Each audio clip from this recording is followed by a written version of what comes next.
Check 1 2 1 2. We are live, baby. Today's podcast is brought to you by Wavy Bar. If you'd like to learn how this particular chocolate bar can help improve your mental health, check them out on IG and TikTok at Wavy_bar. At Wavy_bar. Today's podcast is also brought to you by www.50racks.com. Yes, go to 50 Racks right now.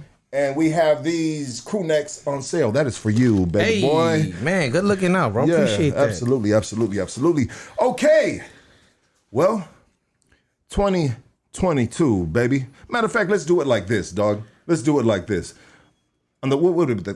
5? Yeah? 5, countdown. That's cool. Yeah? 5, 4, 3, 2, 1. Happy New Year!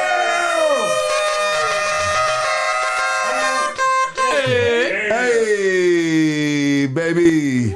Yes, look at those party animals right there. Look at those party animals.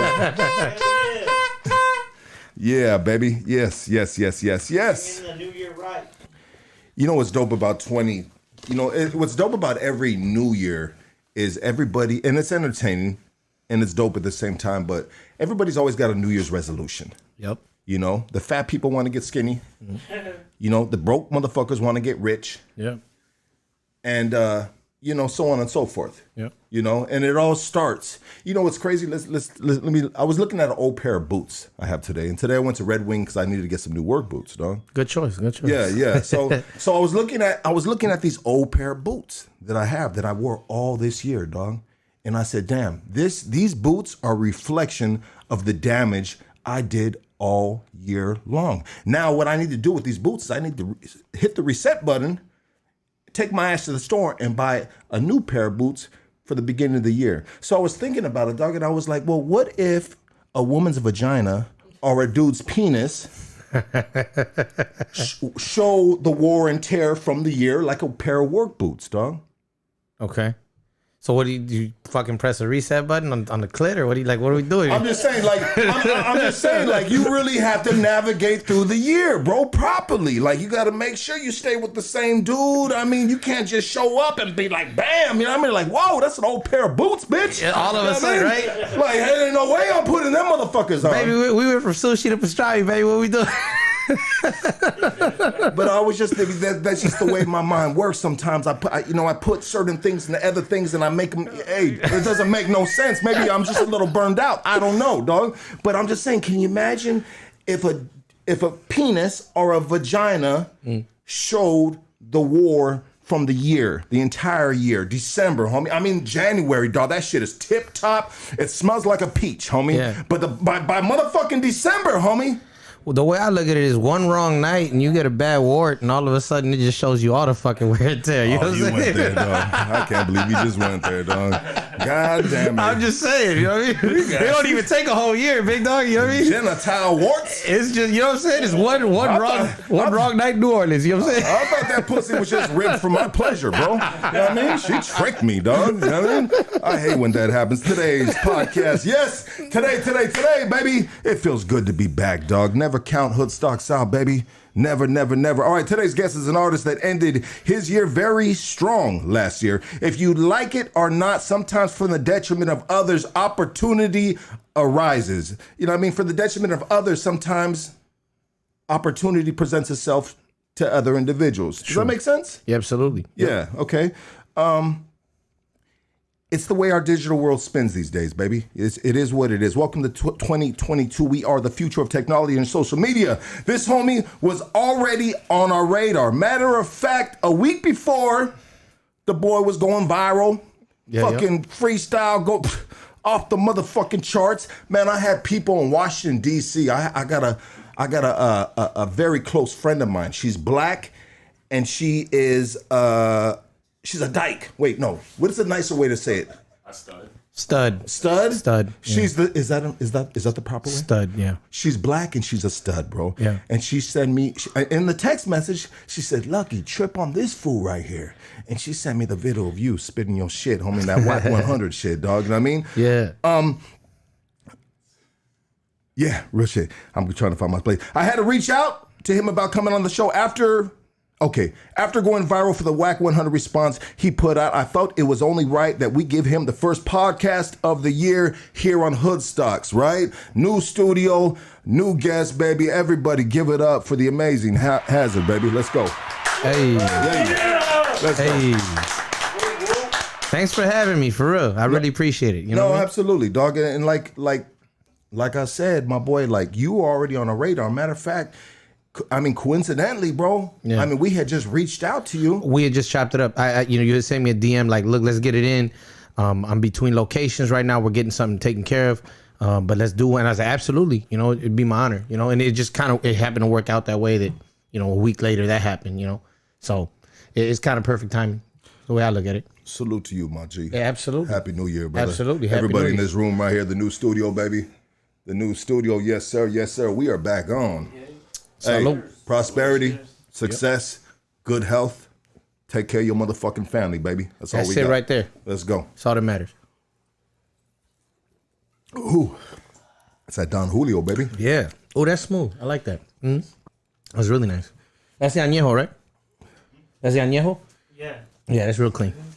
I like that. I'm kind of partial to añejos. I used to like clear tequila, and then my boy kind of put me up on game. Like, no, you gotta actually drink the dark stuff. It's been, Darker the better, you know, baby. that's what I always say. The blacker the berry, the sweeter the juice, homie. You know the song, homeboy. You know what I mean? Then you Yes, see my sir. girl and she look like a straight white girl. You're like, what you say? Nah, Right? I thought you said the blacker the berry, homie. How you doing though, bro? I'm all right, man. You know, I'm glad to be here. Like I said, you had already reached out, so it was kind of one of those, you know, perfect timing type situations, you know. And you know, in terms of it being a new year, New Year's resolutions, whatever, for me it's just more of the same. Like let's push it harder. We've been grinding, you know. It's just like there's no resolution needed if you already, you know, really pushing towards what you want to do. So for me, it's like January 1st is like more of the same. Like if anything, let's just push a little harder, you know. So that's the way I'm looking at it. It's like it's a beautiful thing. It's a blessing.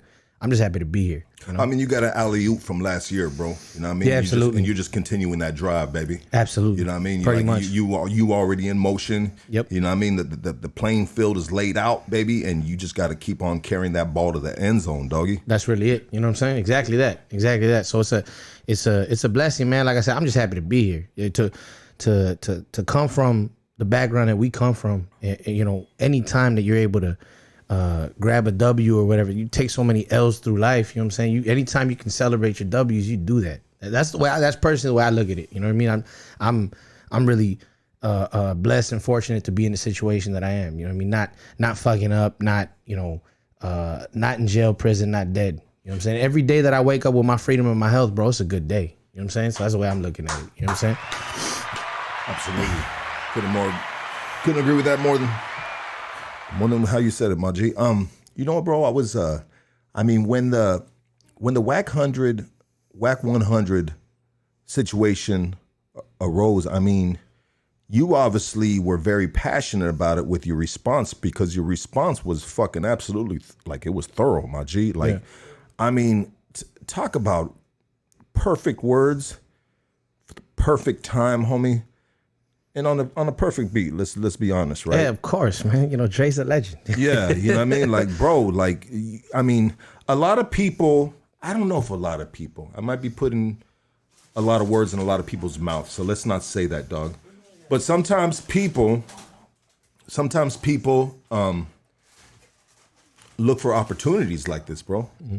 You know, they look for opportunities to just to kind of like just to get in and speak their mind. And I don't really jump on a lot of things, bro. And I'm not saying you sure, did, bro. Sure. Because I spoke on this, and I don't speak on shit, bro. I try to stay away from trends, homie. Yeah. And I don't jump on bandwagons, homie. I try to, with Hood Stocks, dog, we try to just keep it in our own little lane and not follow the trends of what's popular to speak on and so on and so forth. But this was just such it resonated with me, bro. Yeah. So much that I had to speak on it. And I said like a 2-minute thing on my and uploaded it to my YouTube channel. And that little fucking 2-minute thing got like 32,000 views, bro. Yeah, I seen that. Yeah. And I was like, whoa, you know what I mean? Like, and so my boy Preston right here, the sitting next to me, he always tries to tell me, like, you got to speak on current events. I said, nah, dog, that's not what we about, homie. Sure. Because I've spoken on, one time I spoke on the fucking, Iron Jacket thing, bro. And that was just turned into a mess, dog. Right. You know what I mean? That was like a horrible mess. And I kind of I said, you know what?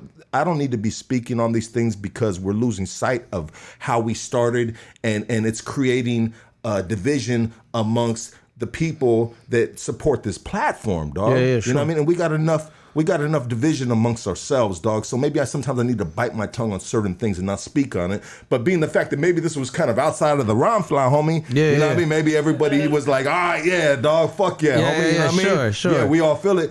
But what was your thought process, homie, when you originally heard that phone call? So my main thing, right, with that was I had a little bit of success on TikTok like about a month ago where I had a couple videos go viral. And so my platform had gotten a little bit bigger. And I had a couple people reach out actually. Yo, are you going to talk about that shit with WACK? I'm sorry, dog. You're good. You going to talk about that shit with WACK? You know, so on and so forth. And I was like, nah, I'm not sure. Same thing. I don't want to be like, like a metiche or like I'm just kind of trying to come in and give my opinion on this, that, or the third. Yeah. But I sat there listening and I didn't listen to the entire 40 minutes, but I listened to a lot of clips. Nah, it was hard, bro. I didn't either, dog. I couldn't do it because in my personal opinion, it was a cringy conversation, dog. It was really hard. And my thing was, first and foremost, I got to say this. I haven't got to actually speak with a gentleman. We've DM'd before, but I haven't got to speak with him since. But shouts out to Tres. I thought he held himself as a gentleman. You know what I'm saying? I think a lot of times people see tattoos or they see a certain background and they just think that we're thugs or they just think that we're ignorant. And I thought that, Tres conducted himself as a real one in the realest way of the term, because he could have, stooped to a certain level and acted ignorant as well. And he didn't. And he was reserved, but I think he was, so focused on making sure that he conducted himself as a gentleman that I think he could have gave him some 2 and 3 pieces that he chose not to. You know what I'm saying? And so I think that Tres really, really conducted himself as a gentleman and as a real G. But for me, at least, the way I looked at it was I had, Tres was in that moment, and he's like arguing with like 5 dudes and he held his own. Like that's a real one right there. But I felt like, okay, I had some time to reflect and really listen to some of the ignorance that was spewed. So I was able to kind of digest it, and then it sat with me for like 2-3 days, and I was mad, bro. I was sitting there like, man, this is some bullshit. Like I was really not liking a lot of what was said. So I was kind of peeping it, and then it was time for me to go in. I got a weekly series called 40 Ounce Fridays, and it was time for me to do my my verse for that week. So I was looking at it, and I was like last minute, I was like, you know what? Easy call. Let's do it. Yeah, that's an easy call. So baby. I'm looking at it, I'm like, what beat? So I sat there, I thought about it, like, you know what? I'm gonna do something from 2001. So, I grabbed the explosive instrumental, sent it to my engineer, like, hey, look, we're gonna do this week. He's like, okay, cool. So I got in there, said, look, just so you know, because, I recorded my boy Spot, and I was like, look, I'm gonna let you know right now, I'm gonna go with the whole situation with WACK.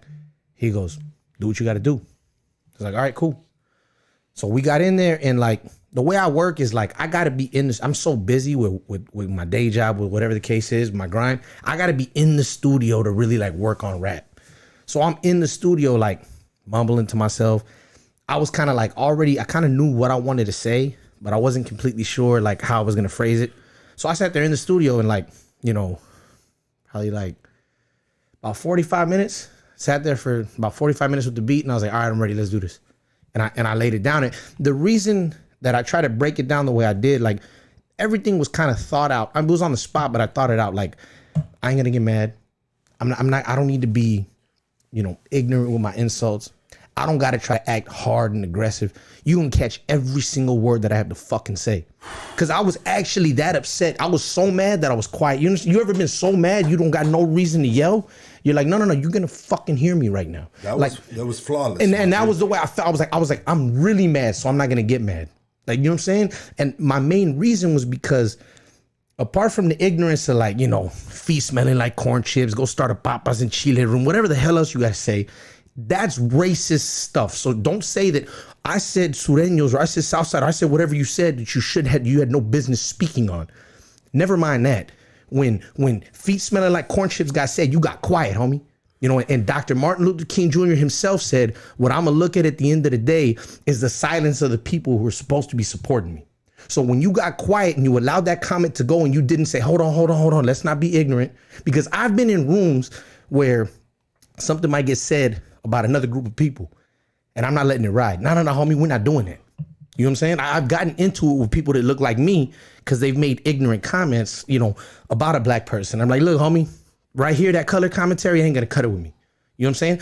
I know for a fact what I would do in that situation because I've been in that situation. I've had arguments that almost went to like fist fights with homies behind that. You know what I'm saying? We're not doing that. So when you let that comment ride from whoever the hell was talking from whatever state, whatever part of the country, because I don't think they were from Cali, like them dudes that were talking, they were like kind of side bus on the conversation. Yeah. When you let that, why y'all wear, what was it? Why y'all wear long socks in the summer? Feet smelling like corn chip. You should have shut it down right there. If you really aren't a racist person, if you really weren't letting it be racial. You know what I'm saying? I mean, but at the end, it was schoolyard, elementary, like insults, but it was the spirit behind it, and so that was what made me want to respond. You know what I'm saying? And like my thing was, half the stuff that he was saying shouldn't be spoken about on a public platform. I still tried to be careful as far as that was concerned, and didn't really go into certain details. I only addressed certain things that he brought up, and it's like, all right, look, dog, this is what it is. You know what I'm saying? So everything that I say is a fact. Pull my 128, I still got it. I keep a copy of it. I still got it, like with a stack of some mail, some cards, like from the joint. Okay. You know what I'm saying? I still, you know what I mean? Yeah. No, I was thinking maybe you had it in your glove box with your registration, dog. You know I literally get pulled over. You know what I mean? Look, dog, I literally you might get pulled over in the hood, dog. By you never know. The hood police. You never know, dog. So you know what I mean? I keep a copy of my 128G. You know what I'm saying? It's like, look, dog, I know what I'm talking about when I say this. That being said, you don't get to selectively pick and choose what parts of the rules you want to follow and what parts you don't. That's just the way I was raised. You either all in or you all out, right? You're either really gonna be about that or you're not.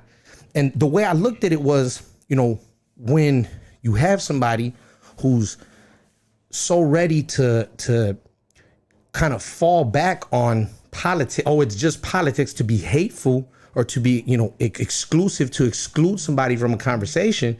You're ready to, we politic over here. You know what I'm saying?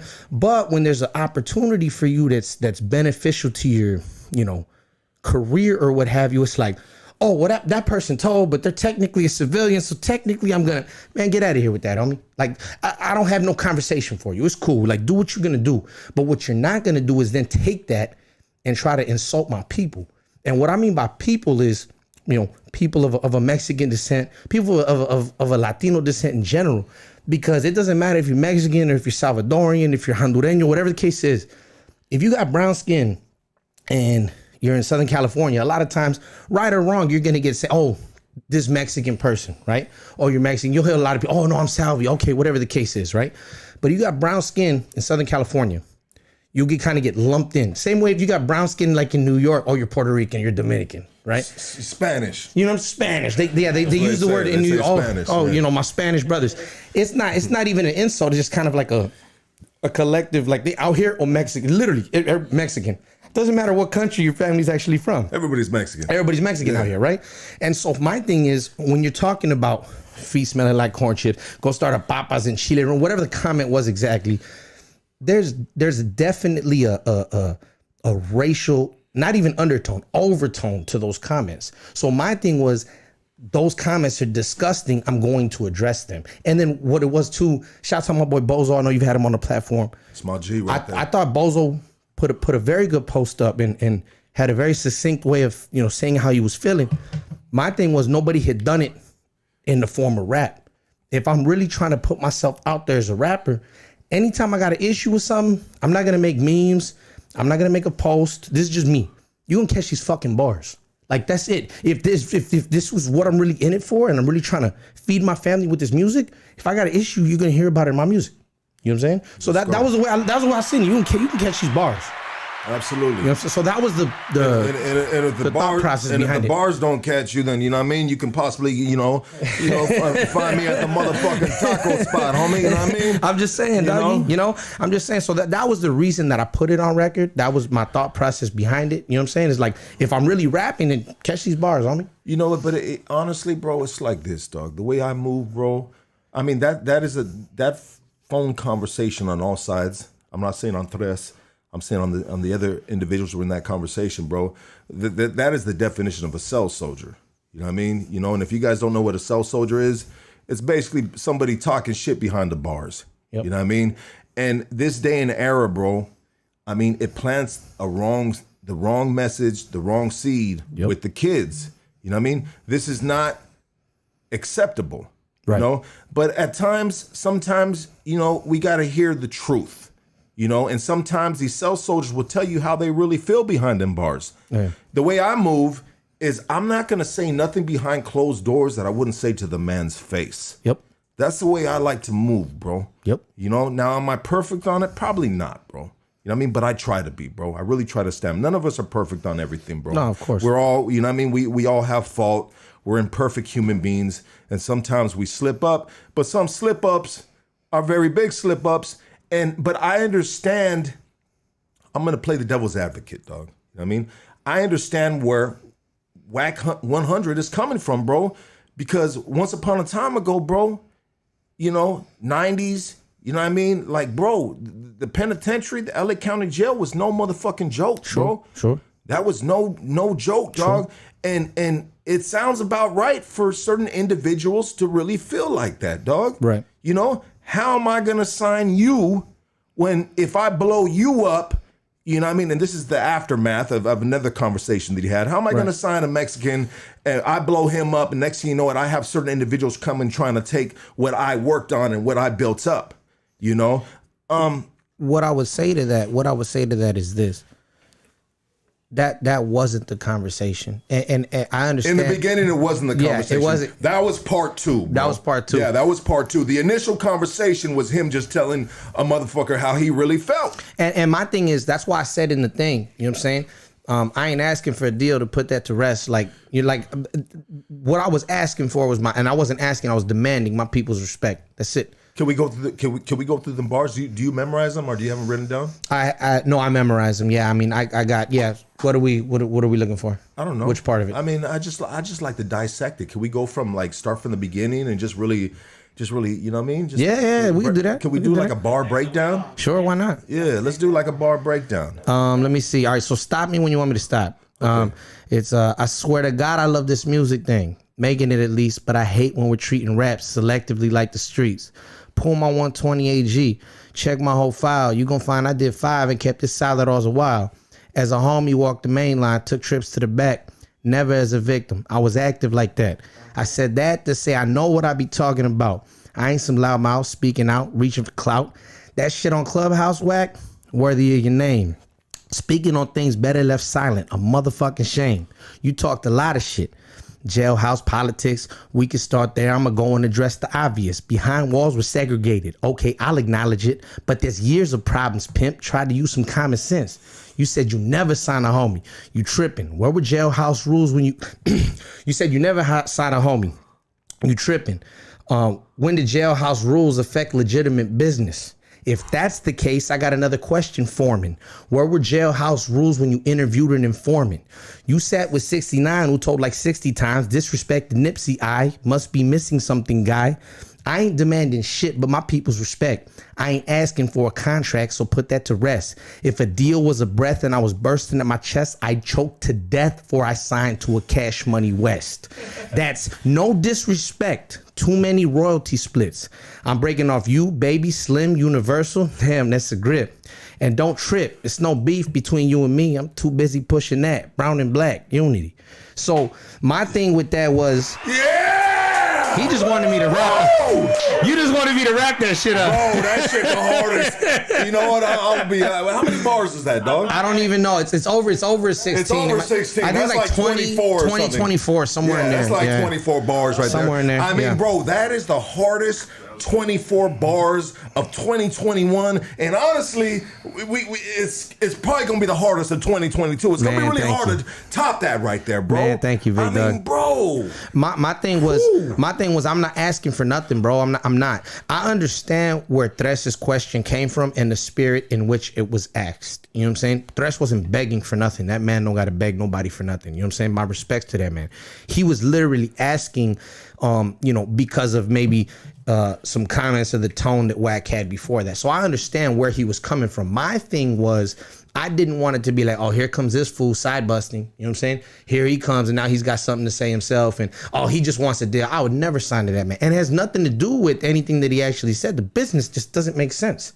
Like, you know what I'm saying? It's Cash Money West. So you're a subsidiary of Cash Money, was a subsidiary of Universal. You know what I'm saying? How many times does my money get touched before it comes to me? It just doesn't even make sense. It's getting washed way too many times. You understand what I'm saying? It's going through too many laundromats. You know what I'm saying? I mean, by the time you get it, like I ordered a double X, and by the time I get it, it's like a baby Gap, homie. Bro, you know what I mean? Like it don't fit no more, dog. I understand that I'm Mexican, but you ain't gonna pay me in pesos. Like, you know what I'm saying? That's what the shit comes down to at the end of it, right? So that was why I said that. Is like, and I understand you're not dealing with an ignorant person. I understand the mechanisms of the industry, and I get the way a contract is supposed to be set up and the way one is set up and so on and so forth. So it's like, it's not that, bro. I'm not demanding shit but my people's respect. Because at the end of the day, bro, like I've looked in comments, on videos. But where do you stuff. want the respect at? I want the respect to come from this right here.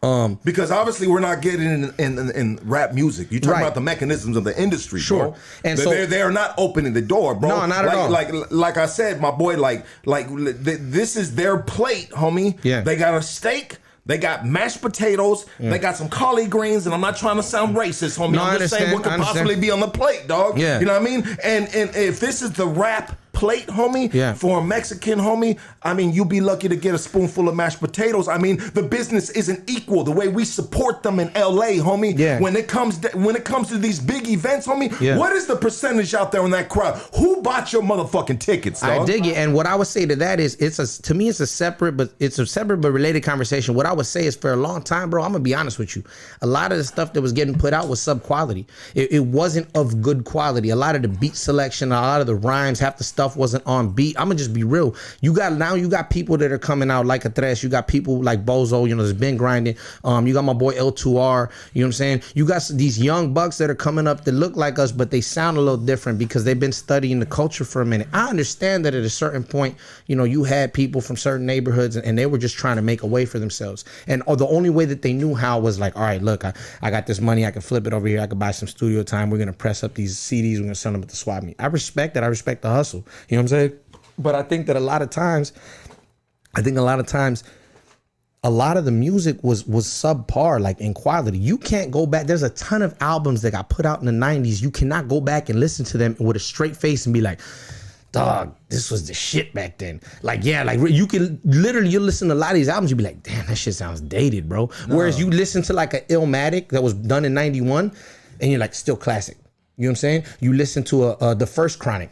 Never mind 2001. You listen to the first Chronic, still classic. You know what I'm saying? So I think the reason why a lot of times we were getting kind of marginalized was because the music wasn't there. But that's not an excuse anymore. There's so many talented individuals that look like us. So I think now it's the reputation. Oh, well, they're gang members. Oh, well, we don't want to have to deal with so-and-so. Oh, well, what about the headaches with this? What about and it's always the oh, but. Because if you look at people from different groups, they'll come in and they'll very loudly talk about their gang affiliations to their detriment. Sometimes you get people that get indicted all the time, you know what I mean? Because they're not, they're just kind of telling their life story. And so I think that that's no longer an excuse either. You can't use these gang members, these Mexican essays, you can't do that no more. That shit don't apply, bro. Like if that's the case, half the people wouldn't be signed in the industry right now. You understand what I'm saying? So I think what it is at this point is like a fearful thing. We're running off of not us, but like the industry's running off of a preconceived notion that they have of us in their head. You know what I'm saying? And my thing is, okay, yeah, you might have some of these gentlemen that are from, certain neighborhoods or so on and so forth, may have certain affiliations, no different from somebody of another race that has an affiliation. They're trying to get out just the same. And they're trying to do something positive. Because if they weren't trying to do something positive, instead of, being in the studio 12 hours at a time, be in the studio 5 days a week, really grinding, with zero financial backing, have it to do with themselves, they just be on the block. I think I think the industry, dog, in a whole, bro, is scared to empower a community. And when I say community, I'm talking about Southern California, bro. Yeah. Homies, right? Yep. They're scared to empower a group of individuals that already hold a power. Sure. Like on the streets. Yeah. you know, across the board on different levels, bro. Yep. You know what I mean? And what if we open the door to these guys? What if we give them a spare key to get in, bro? Sure. You know what I mean? And then what? Are we gonna create something that we're gonna fucking regret? I mean, let's look at it also too. How many blacks, how many whites are bumping homie music? Right. And a lot of it, well, what that comes down to is, like I said, the quality of the music. Like, But now, like you said, now there's not a reason. No. Our quality of music is up to par, homie, Sure. because I can go down a deep list, homie, of homies, including yourself, dog. I appreciate it. That are just, you know what I mean? They are well, what I would say to that is above average, bro. But what I would say to that is this. I'm like, my stuff started really, I mean, I've been doing this for literally years now, right? We've been doing 40 Ounce Fridays almost 3 years. But my stuff really kind of started cracking for me like about a month and a half ago. Literally a month and a half ago was when things started really going crazy. Congratulations. Thank you. Really, really appreciate it, Lucky. My thing is, in that month and a half, I've had people of all backgrounds from all over the US. And I look at, like, you know, my stuff went crazy on TikTok. I get analytics from TikTok. People are listening to you this part of the country. People are doing this part of the country, so on and so forth. And I got people from all over the world, really, but specifically the United States. I got people from all over the United States of all kinds of different backgrounds. And a ton of people rock with what I'm doing. So I think it's just been, you know, labels that have been scared to market us. But if you actually listen to, like, you know, the general public, they're rocking. And then not only that, you know, we had a YouTube channel post the WACK response. I think it's like California hood politics. Yeah, I seen that, and I was wondering if you were because that shit got mad views for the freestyle. It went crazy. So I looked at some of the comments, and you got people like, you know, I'm a black dude from Chicago. You know, I'm a black dude from New York. I'm a black dude from Southern California, and I understand the gang banging politics. And what this guy just said is 100% true. Shouts out to him. We rocking with you. So that has been the response that I've gotten from all groups. So I think what it comes down to is there is an appetite for what we do, because I'm gonna say this too. If that wasn't the case, why do they want to tap a bunch of homies, you know, to be Cholo #2 in music video, you know, XYZ that always comes out? We're good enough. We're good enough to be on camera and to be in the background. You know what I'm saying? So if we're good enough, if our aesthetic, right, like if the way we look is cool on camera, it's business, baby. It's you business. Know what I'm saying? It's business, though. Right. At that point, it's business. It's business. But why are we in the background, bro? Right. Because you know, bro, we are a huge part of this culture, baby. Thank you. And so my thing is, if we're good enough to stand in front of your cameras and be silent, let one of us that has something to say it. That's all I'm saying, baby. Let's go, baby. You know what I'm saying? Let's go. I understand if maybe my boy HAZERD came dropping them jams, I'm baby. just saying, big dog, if we good enough to stand in front of your cameras, we're good enough to stand there and be, like I said, Cholo #1, 2, 3, all the way up. You know what I'm saying? And we can stand there and we can meme up. Hey, do me a favor, take your shirt off. Hey, do you have a gang sign? Can you? These are actual things that, like, I've had homies tell me that they've done, like, background work. My boy Mike Flores. Shouts out to my boy Mike Flores. Mike told me to tell you what's up, too. That's my dog. You know what I'm saying? Shouts out to Sancho Claus. You know what I'm saying? That's our G right Hey, here. look, we love man. Mike. Mike's Hey, been on here 2 times already, dog. He's a good ass dude. And Mike Flores has told me, like, broke down some game to me. You know what I'm saying? He kind of like let me know. And literally these directors, these cinematographers, the DPs, directors of photography, so on and forth, they'll sit there with a straight face and be like, hey, do you got a gang sign that you guys do, like, in your barrio? Can you do me a favor? Like, I want you to, like, okay, here's your inspiration for the scene. You're a homeboy from the barrio, and you're walking down the street, and you got to throw your hood up because somebody's repping another set. Like, this is what they tell the homies. You know what I'm saying? And then, okay, action, and then they're good enough to stand in the back and throw their hood up and whatever. That's cool. For that, they're good. And then as soon as it's over, all right, here's your $200, here's your $250, here's your little paycheck. Get the fuck on. Get the fuck out. Get the fuck out. Like, we don't need you here right now, because now our main actor's gonna come and he's kind of sketched out by you guys. So can you guys just leave? You're bugging him out, yeah. Yeah, we're gonna green screen him in after. Like, get the fuck out of here, bro. So my thing is, if we're good enough for that, then clearly we provide value on an entertainment. This is all entertainment, right? So if it's all entertainment, excuse me. If it's all entertainment and we provide value on that level, then my thing is, if you're able to say that you know, we look cool on camera, you know what I'm saying? And there's a couple, there's more than a couple. There's a good, you know, couple handfuls of us that are younger, that are coming up, that have a sound in music that people want to hear. The music's up to par. It's good, everything else. And supposedly we look good on camera. We're good enough to be extras in this video, in this show, in this TV, in this TV show. Then there's really no excuse. You do not have a leg to stand on when you're like, oh, well, but the gang affiliation. Did the gang affiliations matter when you were doing this music video? No. Did the gang affiliations matter when you were doing this whole series and a whole bunch of it was right in the middle of the neighborhood? I think there was that one. What was that one show? I think Southland. Yeah. Southland, right? They were all through every single neighborhood. Gang affiliations didn't matter then. Made them money, dog. Oh, it's authentic. It's gritty. It's all okay. So it's authentic and it's gritty when it suits you. Yeah. You know what I'm saying? But God forbid, and this is what I really think it comes down to. God forbid you have somebody that looks like me or you that makes $1 million. You know what I'm saying? Because like you said it, at that point, money talks, right? And money equals power. God forbid somebody with a prison history and some background, God forbid that dude makes $1 million. Yeah, God forbid we put an extra 3 zeros behind that motherfucking 200, homie. Exactly. That's all that's all I'm saying. So yeah, to me, that's something I feel real passionate about, Lucky, and I'm glad you asked the question too, because you got me, like, straight up, you got me fucked all the way up. If you think that, we're that stupid, the homies know what's going on, but it's like at the same time too, I'm not gonna knock a homie that does like background work or whatever. I'm not gonna tell him not to. You got a family to feed. I get it. You're just trying to work. You're doing your thing. I'm not mad at that person. You know what I'm saying? What I'm mad at is the general institution that thinks that we're good enough to be disposable bit roles, disposable extra roles. But God forbid this person has a line. It's like a female, dog. It's like a female, dog. And I hate to use this analogy, but I'm disgusting and sick in the fucking head and I'm fucked up, bro. You know what I mean? But how are you going to put a bag over her head, homie? If your dick is good enough to go in the pussy and you're good enough to nut in that bitch, take the bag off and look at the bitch in the eye, dog. Look, doggy, you know what I mean? If you got to say what's up to Quasimodo, you know what I'm saying? I feel it, dog. But you know what I mean? That's what. But we are not your motherfucking. We are not Trojan. You're not gonna pull us off your dick and throw us on the side of the curb. You know what I mean? We hold value, motherfuckers. You know what I mean? If you're gonna fuck us, pay us and fuck us right. That's like damn. Right, Casey? Damn, Lucky. Let's go to our producer right here, real quick. Casey, how do you look at Casey, man? What's going on, everybody? How do you feel about that, Casey? I mean, it's 100% true. I agree with everything he's saying. We're only good enough for labor purposes, but once we get into creative, it's a big blockage for us.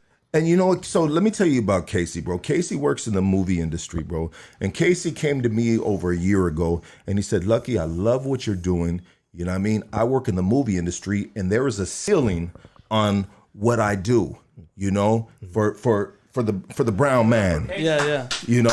And I love that about when he told me that. I said, bro, well, come over to Hood Stocks, baby. You know what I mean? And let's bust through that motherfucking ceiling, dog. You know what I mean? Yeah, no, let's get it in. Hey, Casey, thank you for speaking on that, first of all, and thank you for doing the work that you do, because ultimately it is important to have representation, in all areas of any kind of field. So the fact that you're doing what you're doing, I don't know what it is that you do, like, in the film industry. If you're he's a fluffer, dog. Oh, yeah. I mean, he keeps the helmets shined up, bro. As of now, as of now. Nah, but I think representation is important ultimately, right? Like that's for me, like part of what I do when I'm making music, part of it really is like I want there to be like some 12-year-old kid right now that loves hip hop, you know what I'm saying, that listens to all kinds of stuff and that sees me, that looks like me and goes, I could do that. Bro, which check it out, bro. Sometimes, like I said in the beginning, bro, sometimes certain things, like, dude, I got a dude 562 number that is blowing me the fuck up. Should I answer this dude? This dude is called 1 million times, bro. Bro, I'm gonna answer your call, bro. You blowing me the fuck up. You're on Hood Stocks. Talk to us. What's up, Lucky? We're all sinners. What up, my G? What's cracking, doggy? What's up? Hey, HAZERD is the realest G you could have on there, bro. Absolutely. The realest motherfucker right there. That's my boy right there, HAZERD. Hey, we all sinners? Rudy? Yes, sir. You know what's funny is he's the first person to tag me like in one of your posts. He was the first person that ever said, "Yo, you should get Hazard on." Like, or at least they tagged me. You might have heard my name before. Yeah. Hey, shouts out, Rudy. Hope everything good with you, big dog. Hey, I hope it's all is good with you and your family, bro. Likewise, brother. Appreciate the support, man. That dude been rocking with me literally for like 8 years. Bro, he called 100 times. I said, I got to answer the homie's phone call. I don't have him. I don't have him logged in. If I knew it was this homie right here, dog, I would have answered it off the second call. Nah, he a good dude. Maybe the third call. Hey, Lucky. Yes, sir. Hey, much love to everything you did with the community and with Dwight Howard and the fucking puro pinche leche. Yeah, baby, let's go, homie. I mean, yes, dog. All day, baby. You know what, bro? Hey, I love you, my boy. Happy New Year, dog. We'll talk. Likewise. Yeah, hey, thank you. much love, Hazard. All right, baby. Have a go on, Rudy. All right, man. You know what? Sometimes, bro. Sometimes, little old hood stocks, bro. Yeah. Little old backyard boogie fucking podcast, dog. With this burned out dude as the fucking host. Lucky Sanzu, dog. You know what I mean? I mean, bro. If I knew, if I had a choice, right? Yeah. Because life will present you choices. Yeah, in the beginning of the year, you don't get to choose them. Yeah. But say if in the beginning of last year, I get to choose and said, hey, you know what, Lucky? You're going to have a mediocre year with the podcast. You know, your numbers aren't going to be through the roof, even though we had 22 million minutes watched last year. Let's go, baby. Hey. That's a lot. That's a lot of time spent watching hood stocks, baby. Hell yeah. You know what I mean? Yeah. The views were a little low. You know what I mean? We're under 2 million views, and we need to like quadruple those numbers. But if I were to have a choice in the beginning of the year, and they said, Lucky, we can give you those quadruple numbers, or at the end of the year, you're gonna along this journey of this year in the podcast, you're going to build relationships with very influential, powerful people. And instead of the numbers, you are going to be able to bless the community. You're going to go to a school that's about to, that possibly could be sinking right now, losing the keys to their school. And you're going to build them a basketball court. You're going to fucking promote the shit out of them. You're going to drop $10,000 worth of presents to the community. You're going to fund all these small businesses to fund them, get them paid to do this event and have them a part of this event, so on and so forth. I mean, the list is fucking deep. You're going to meet beautiful people. You're going to build friendships on just one community event. Yeah. You know what I mean? I don't know. Like, honestly, bro, right now I know what I would do. I can't say what I would say in the beginning of the year. Right. Right? Because I'm human, baby. Right. You know what I mean? Because numbers produce money. Sure. You know what I mean? We get a check from YouTube. Let's be real. Sure. And if we could have had the quadruples numbers, maybe, we could have had, we would be sitting here in suits. I don't know. I'm just saying, right? Right. But bro, little old hood stocks, through an amazing historic event for the community. Dwight Howard he said, Lucky, he says, Lucky, I want to throw a block party. I don't know if the dude was for real.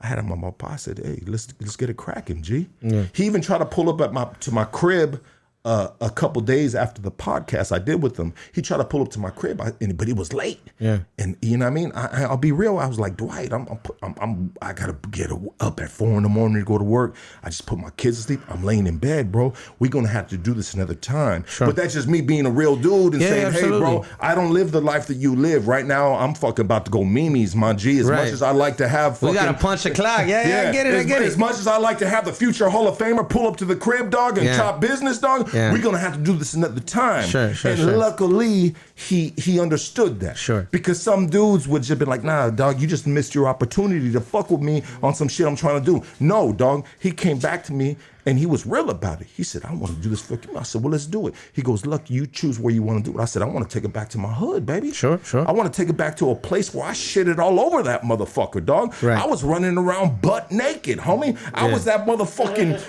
pit bull running Figueroa, dog, with his tongue hanging out. I was pissing on fire hydrants. I was humping motherfucking stray dogs, homie. I was motherfucking acting a fool, baby. You know what I mean? And he gave me an opportunity I mean, Northeast Police Department, bro, they do not like me since a kid, bro. Right, you know right, what I mean? right. I'm just saying, he gave me a power, an opportunity to bring it. And what did I do? I said, well, shit, I can't do this by myself. I got to get all my boys. I got to get Concrete Live. I got to get Caveman. I got to get Taco Junks. I got to get my boy Scrappy with the Off Top Bulldogs. I got to get all my people. I got to get my boy Mondo Castillo Concrete to build the fucking basketball court, dog, for these people. They had a bent up, boo-boo ass basketball court, dog. But anyways, I'm just saying, like, wow, dog. Me and you had an amazing end of the year, bro.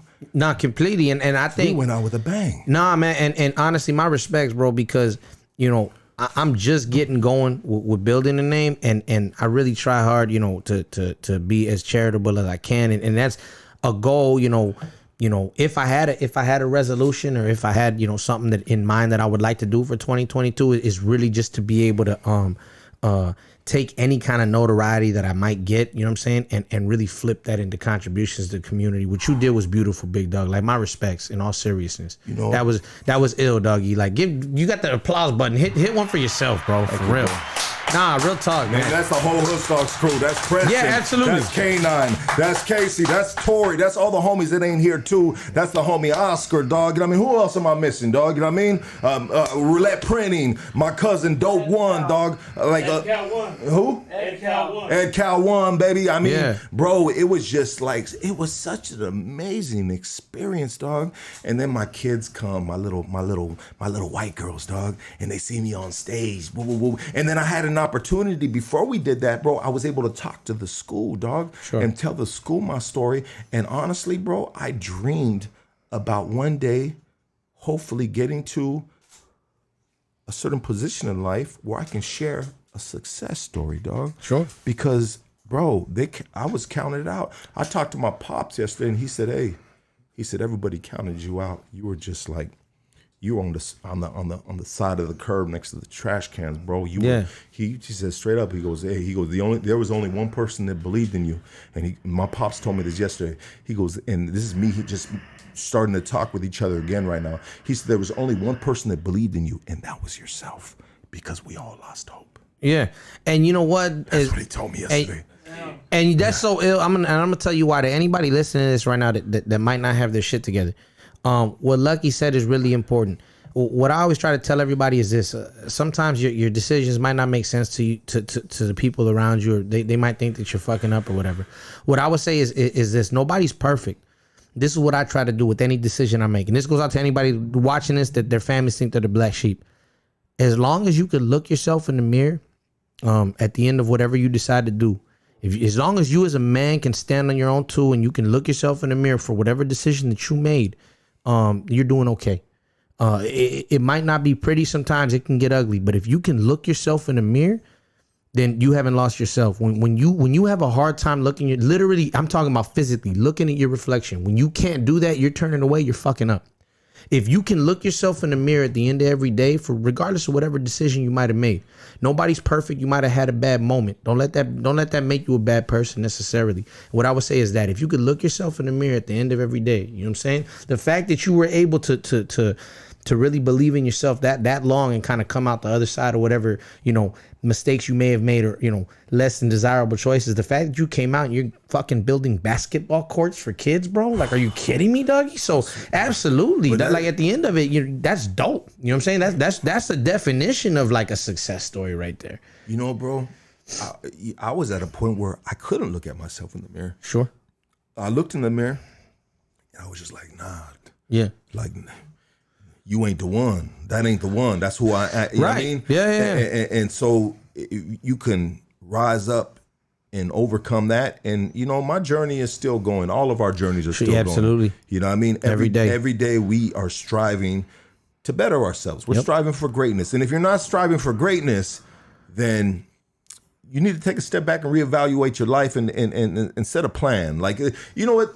New Year's resolutions, they're funny. I talked about it in the beginning, bro, because, I said what I said. Fat people want to get skinny and bop. And a lot of times it doesn't really pan out because that McDonald's drive-thru is so fucking enticing, especially when the McRibs are on deck. You know what I mean? But I'm just saying, like, it really takes a lot of discipline, and it takes you gotta have the dog in you.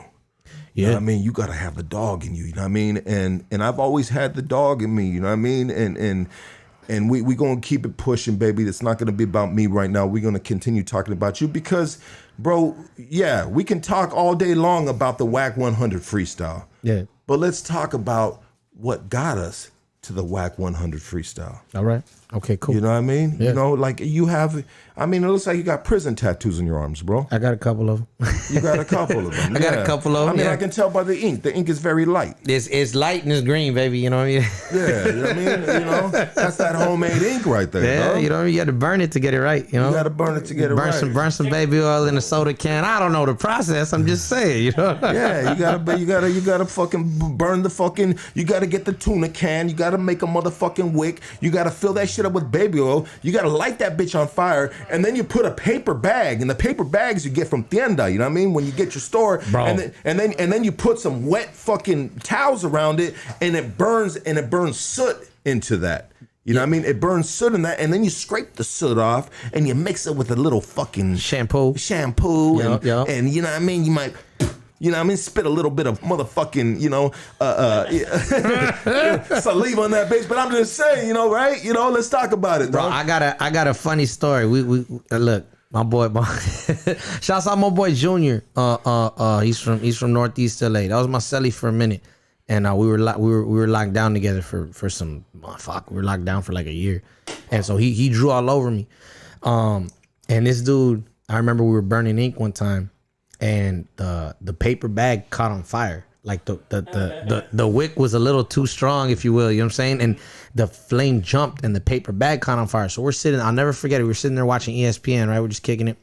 And all of a sudden, he goes, hey, fool, Selly. And I'm sitting up on the top bunk watching TV. This was on the bottom bunk. He goes, hey, Selly. I'm like, what's cracking? He goes, shit, the ink. And I looked and it's just flame. Like, I'm talking about a big ass, like the whole bag was on fire.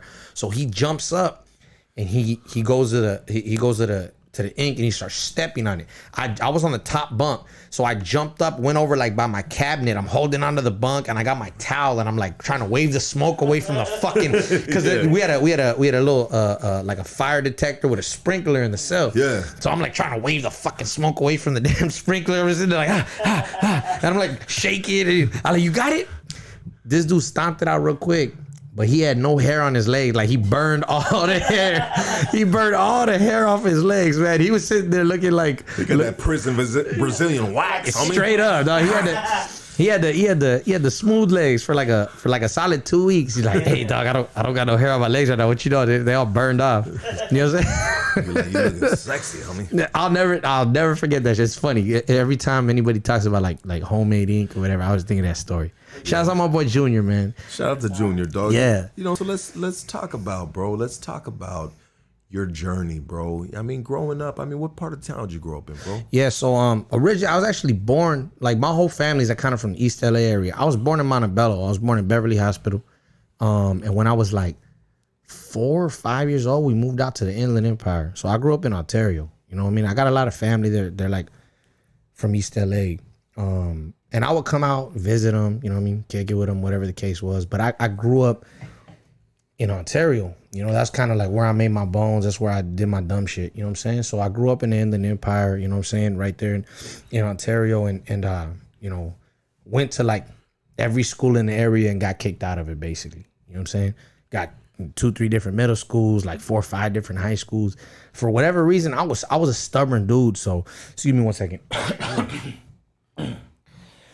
For whatever reason, I was a stubborn dude. I kept going to school. Like, the way I looked at it was like, well, shit, if they'll keep having me, I'll keep going.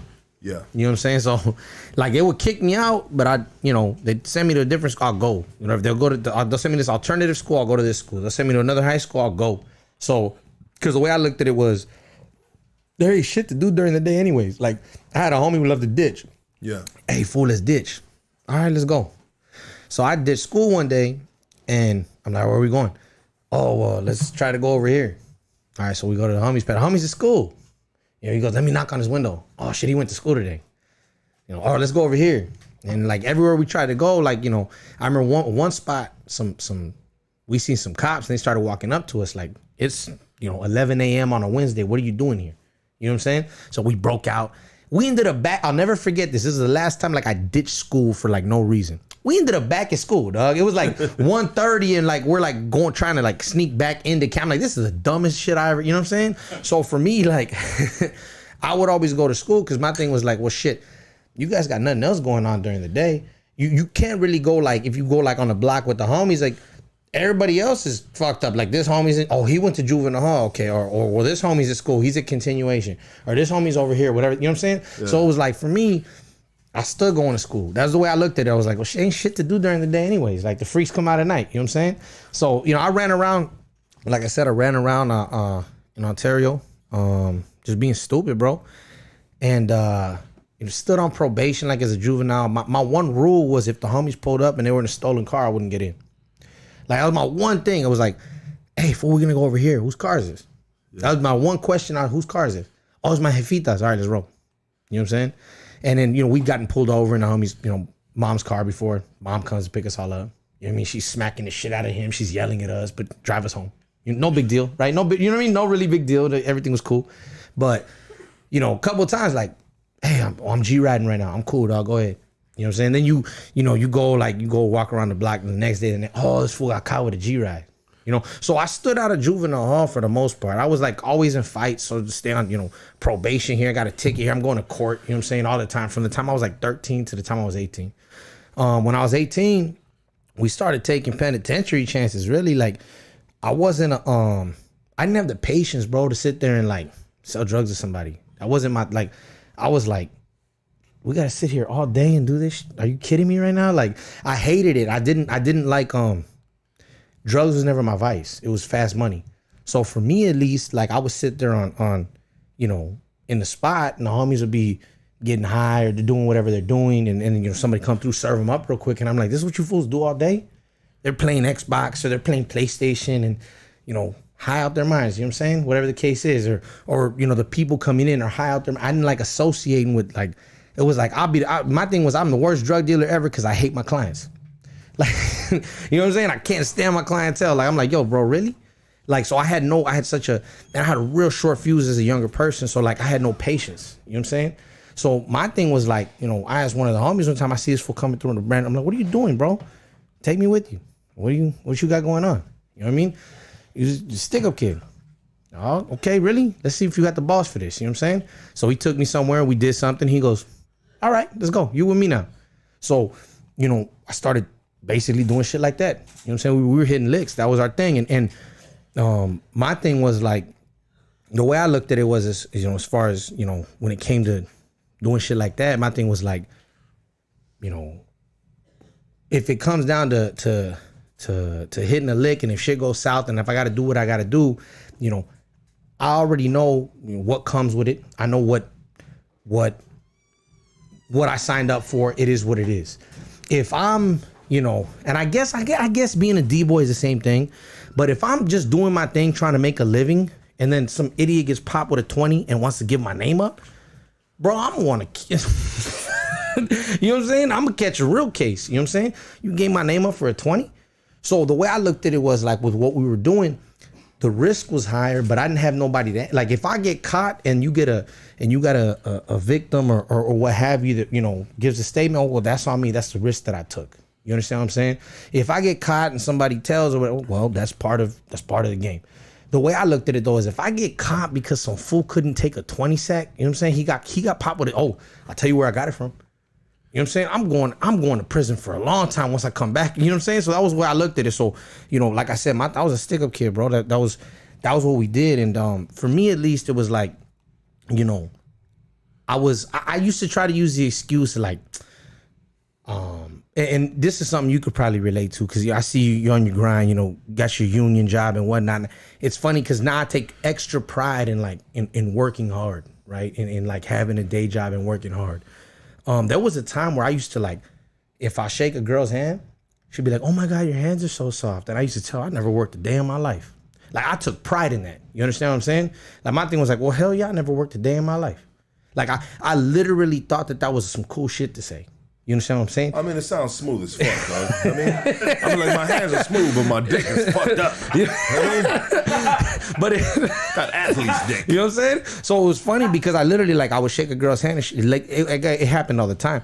Oh my God, your hands are soft. I never worked a day in my life. Like I used to like that shit, you know what I mean? And my excuse was like, oh well, you know, I'm over here trying to do this, that, or I don't got time for that. So you know, we do what we do on the side over here. And what it really came down to though was like, you know, I had to sit down in 2007. I was in and out the county 2005, 2006, 2007. I'm on bail. I catch a case. I'm going in. I'm getting out. I had done like 9 months in the county in like 06. 07, I got popped for a good one. And I got sentenced to 5 years.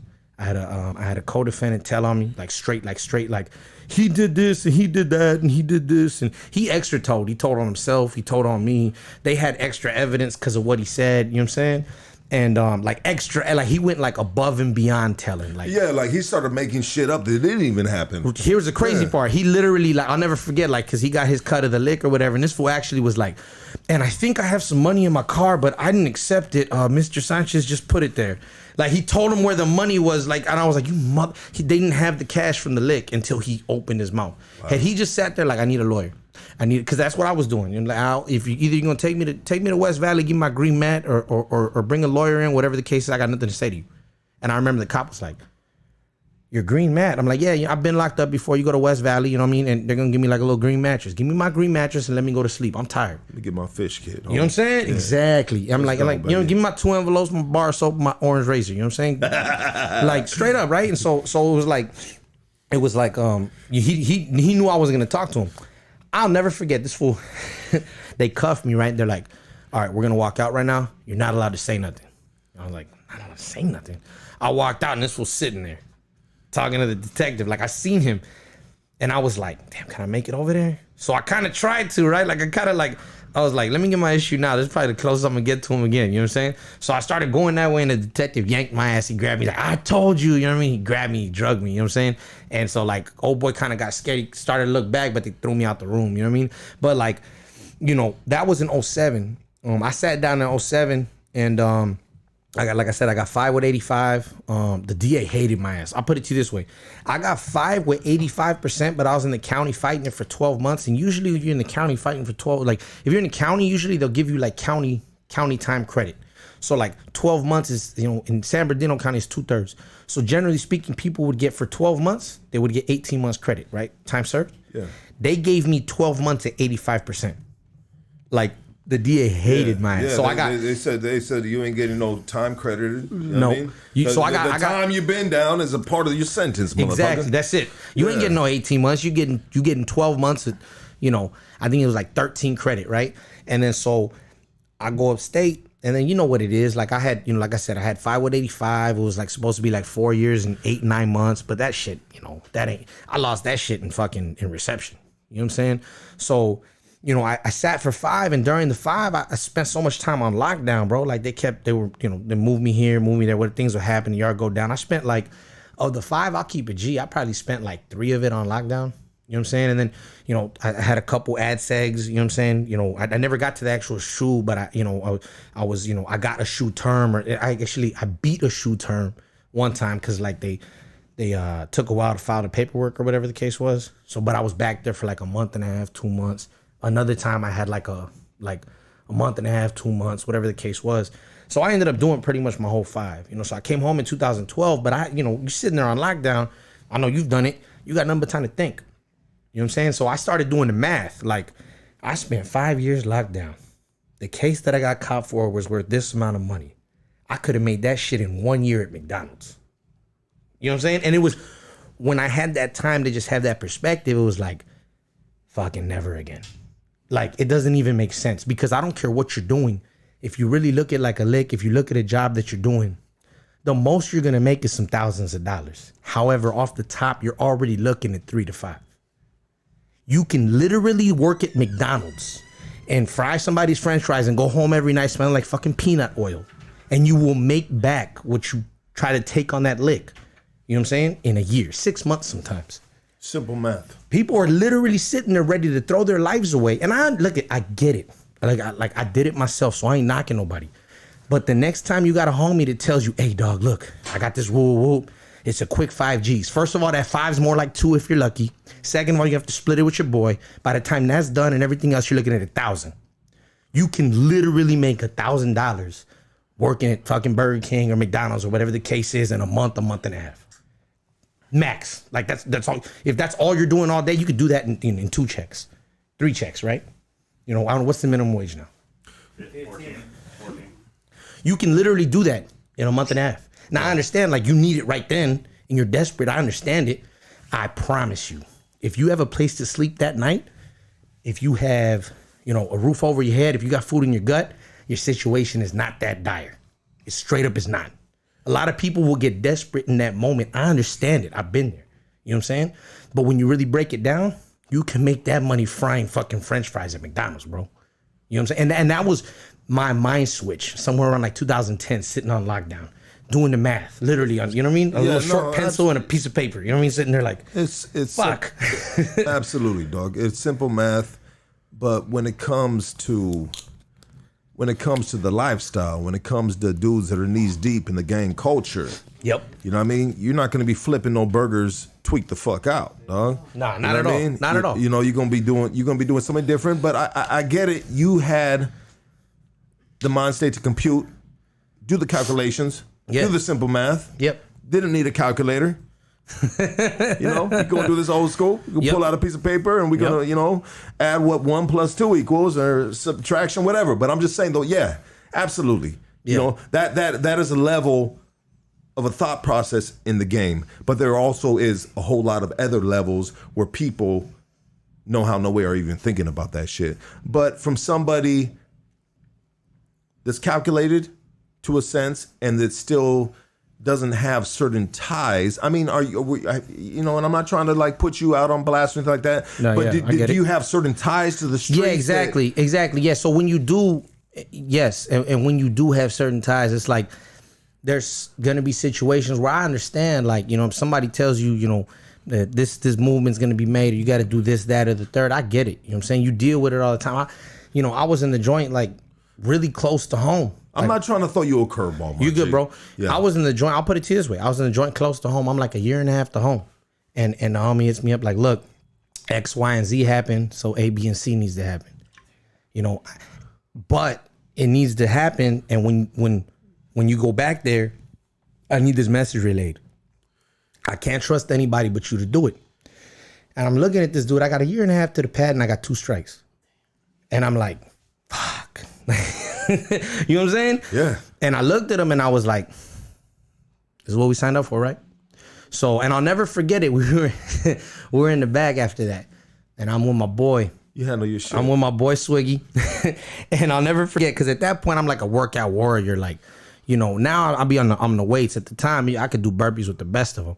So I remember they asked me like, "Hey, bro, will you hold count? You know, on the workout on the yard?" Yeah. So we're in the little dog kennels. You know what I'm saying? It's you and your celly, little dog cages, and they're like, "Hey, can you keep count, bro? Because you know we need to run the workout." But you know, I was like, "Yeah, I got it. No trip." So I'm keeping count, right? And I'm like nervous because you're calling out the routine. Yeah, I'm calling out the rutina, and I'm nervous because I don't want to like. I didn't want to like, oh damn, that's it, bro. That's all you have for us. You know what I'm saying? It was like homies would take this shit as a challenge. I know dudes that would work out 3-4 times a day back there. You know, so I was like, all right, I gotta come with it then. But at the same time, I wasn't trying to be a dickhead and like break the homies out. You know what I'm saying? It was like, yeah, I'm not. Who am I? You know what I'm saying? So I start the workout, right? And I'm like, all right, we're gonna do it like this.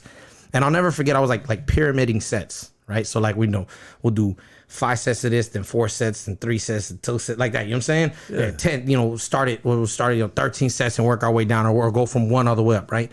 And so I'm doing the count. And at a certain point, the homies are realizing the way I'm keeping count. And they're realizing like, damn, we got 10 more of these shits, right? Like, fuck. All right. So I remember, I'll never forget this. And my boy Swiggy goes, in the middle of it, they're like, ugh. And this fool, it was like perfect comedic timing, because we're doing some Navy SEAL burpees, right? And he fucking hated them shits. So he's sitting there like, he looks at me like, hey fool, you're on that woo wop, dog. I'm gonna give you 3 pumps. That's all I got. That shit like. so he wasn't able to bring his knees up right on the Navy SEAL. So he goes, we get down, he comes up, And then he tells everybody, querían ser cholos. You fools wanted to be hard, right? Yeah. Fools wanted to be gangsters, right? Yeah. Look, this was cut. Querían ser cholos, güeyes. And everybody started laughing. Like literally the entire run of kennels was just laughing. You know what I mean? And so, but it's true. It's like when you're of a certain lifestyle, when you've made certain choices, when you've decided to go down a certain path, at the end of the day, sometimes you're not going to be able to be like, nah, I'm cool. Homie, what you mean you cool? Like, you know what I'm saying? Were you cool when you said this, that, and the third? Were you cool when you twisted your fingers this way? Were you cool when we were, nah, what you mean you cool? You know what I'm saying? So it's like, and that happens, that's just that's gonna come with it. Anybody that's been in the street that or been in the street, made choices and gone to prison, you really, because you can kind of, especially nowadays, you can kind of do what the hell you want, really. Like when you're in the street, as long as you're not doing bozo shit, you know what I'm saying? And like just dumb shit, as long as you're not being an idiot about it, you can kind of maneuver how you want to if you're I guess you could say if you're somewhat selective and you got your eyes open. You always got that one homie to be on his own time, you know what I'm saying? Yeah, absolutely, though. That's not the case when you get locked up. Like, there's a program and you're gonna follow it. And that's what you can still mind your business. Yes, you don't gotta be a metichon and be in every single conversation. No. But when you get busted, bro, it ain't I'm just gonna be over here, dog. I'm gonna sit right here and that's your guys' spell over there. Like, hell nah, homie. Like, look, dog. When this get ready to go down, or when look, we ain't asking you, homie. We're giving you the courtesy of volunteering. You know what I'm saying? We're gonna give you the courtesy. The courtesy of volunteering. I'm gonna give you the courtesy of volunteering, and that's what it is. So, what I would say to that is, if you really care about your freedom, if you really care about your health, you care about your family's health, you care about taking care of your family, what I would tell you is be very mindful of those choices that you make. You know what I'm saying? Be very mindful. Let's go, baby. You know what I'm saying? Let's go, dog. Be very mindful of those choices that you make. I like the way you spun that around, dog. That was amazing. You know what I'm saying? Is what I would say is be very mindful of the choices you make, bro, because at the end of it, sometimes you're not going to have that choice. Bro, you're very fluid. And you know what? Some people are fluid with their music. And then when it comes to a public speaking platform, yeah, they're, kind of quiet, not very fluid in their natural conversation, my boy. And you, my G. Oh, thank you, big dog. You are amazing, dog. This dude's good. This dude is good. This dude, I appreciate it, big dog. Bro, you really know how to just really paint a picture, dog, and connect the dots and bring it all the way around and not lose track of the path that you're on in regards to conversation. But back to just the culture, the rutina, doggy. You know what I mean? Yeah. It is such. So one time I was in the gang module. Yeah.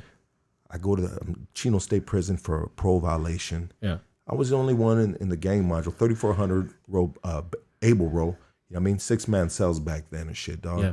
I was in they called it the Shark Tank that I was in, dog, because all the dudes that I was in, they were all death row, murders, dog. They were just like, they were basically looking at life, bro. Mm-hmm. You know what I mean? And a lot of them got washed up, you know what I mean? Unfortunately. But it comes with decisions we make, right? Yep. But anyway, so I go to Chino since I came from the game module. You know what I mean? Off the top, you know what I mean? They want me a part of the fucking program right there, dog. Sure. You know what I mean? So I was a young buck, baby. You know what I mean? And I was fucking looking good, yeah, dog. Yeah. You know what I mean? Had my burpees up, baby. You know what I mean? Yeah. Top notch. You know what I mean? I was feeling good. I was flexing the boy, cut up from the butt up. That's what you used to say. Flexing the chest, dog. You know what I mean? That cut up from the butt up with some chicken legs. You know what I mean? Prison physique. Finest of them. Anyway, so they gave me to call out the rutina, and I believe it is I don't want to say it wrong because there's certain parts that aren't good right there. It was in Chino. I think it was Cyprus, bro, and it's all bars and it's 4 fucking tiras, if I remember correctly, dog. Yeah. You know what I mean? And what's funny about that, bro, is because it's just like an army, fucking, you know what I mean? Like, no, there's no talking, there's no smoking, there's no sleeping, doing rutina, ba ba ba, whoa, whoa, gracias, gracias, you know what I mean? It's just it's a power. Yeah. The blacks, the paisas, the whites, they're staying quiet during our fucking morning fucking rutina, dog. You know what I mean? And it was funny because we had fools that worked at Tira, dog, and the fools that worked at Tira were on patrol, homie, because there's certain homies, bro, that what you can't see, you know what I mean? If you can't see them, you know what I mean? They gonna try to do their thing and shit. And there's certain homies, dog, that will lay on their bunk, and it was kind of like an ongoing joke, you know what I mean, in Chino, but there would be fools laying on the bunk and they'd have their fucking sandal and they slap it against the ground, dog, like they were doing fucking rutina, doggy. You know what I mean? But you had the Southside po, you know what I mean, going through, like, oh, I got you. You know what I mean? Motherfucker, you gonna break this shit off, dog. You know what I mean? But the art of fucking rutina in the system for the Southern Cali Ramfla, homie, is just such a power, it's a camaraderie, you know what I mean? It's just like, it's something that we do together. It's like church, bro. It literally it is. And that's the best, you know what? That's a really good way to put it. And what I would say is it's a sense of community, right? And it's, when you're in the back like that, it's like you're not going nowhere. It's just you and your celly.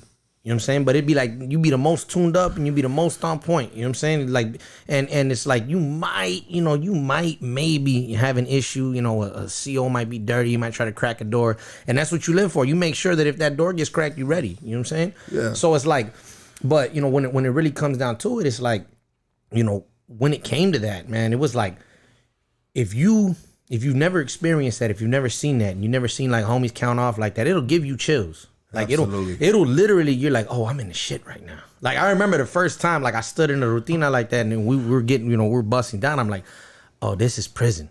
Like, and it's a dopamine that gets released from your head. It is a fucking rush, bro. Yeah. When you are with a fucking army of gang members, you know what I mean? And we got our residents too, and we got all the fellas. And everybody fall in line. We are one. Yeah, we're falling in line, dog. Yeah. And we got all these dudes. Some dudes we beefed with in the streets, dog. But right now we are one, bro. Yeah. And it is a power. It is something to fucking you don't fuck with in there, bro. Not at all. And it's a flex. Yeah. It's unity in there, bro. On just a fucking simple fucking rutina, dog, involving every single homie in there, bro, is a flex of power, bro. In there, dog. You know what I mean? And this flex of power has made some people bitter, including that dude WACK 100, because he was there in the 90s, bro. Yeah. And he's seen that shit, dog. You know what I mean? Yeah. And so I kind of want to direct the conversation back over there, bro. But at the end of the day, dog, do we expect one of those dudes now that are maybe in a position of power, that have the what was it, the Cash Money West? Yeah. You know what I mean? Do we expect them to sign us? Nah, not at all. Look, this is what I would say to that. In his situation, again, I'm not asking for a deal. I don't need one. Respectfully, you know what I'm saying? But forcefully, I don't need your deal. I'm not asking for one. But do we need a deal from one of them? Do we need, like, we've gotten breaks from certain cats, here's what I would say about that. Yeah. Is a lot of the music industry executives are 50-year-old white men that never seen a day behind bars. So they don't care. Like, you know what I'm saying? That has nothing to do with it. They hear about it, but the same way if they were to sign a Blood gang member, a Crip gang member, and they could hear stories about that. My thing is this. I'm not asking for a deal to begin with. Is it being who's marketable? Is it this tatted up Mexican from the streets, or is it this black dude? Right. You know what I mean? Are we not marketable? Not because again, then if that was the case, they wouldn't put us in the background of the fucking videos. You understand what I'm saying? So it's not even a question of marketability. I just think that people fear what they don't understand. So when you haven't had mainstream success with a Mexican artist, because you really can't point to one, right? You've had like Baby Bash had a cool radio run, had a great radio run, you know what I'm saying? Pitbull's Cuban, he's from Florida, right? But like when people that look like us, haven't had Baby Bash isn't a homie, bro. Right, I understand that, but what I'm saying is he fucks with the homies. But he's Mexican. At the end of the day, at the end, but when it comes down to, let's talk about the ronfla, dog. so okay, they're gonna fear what they don't understand. Yeah, and that's fine. But what I'm saying is, we've been like kind of kicking at that door for a minute, and it's been buckling, And see what I think they, and by they I just mean the powers that be, the collective industry as a whole, didn't count on was homies being able to go viral on social media. And so with me, you know, having my stuff starting to pop on TikTok like it is. And for anybody watching, my TikTok is the same as my Instagram. It's scrolling across the bottom right there. Follow me on TikTok. They didn't count on a homie trying to, you know, not even trying, but a homie being able to break through and get viral. Now I don't actually need their deal. They fucked up because they got eyes on me. That was all I needed. So like I said, with the WACK 100 interview, with whatever we got going on, you're gonna catch these bars now because of Essica rap straight the fuck up. So they fucked up because they fucked up because they let me in. You know what I'm saying? Yeah. There was, before it was kind of like there was gatekeepers. You could keep a certain segment of the population quiet.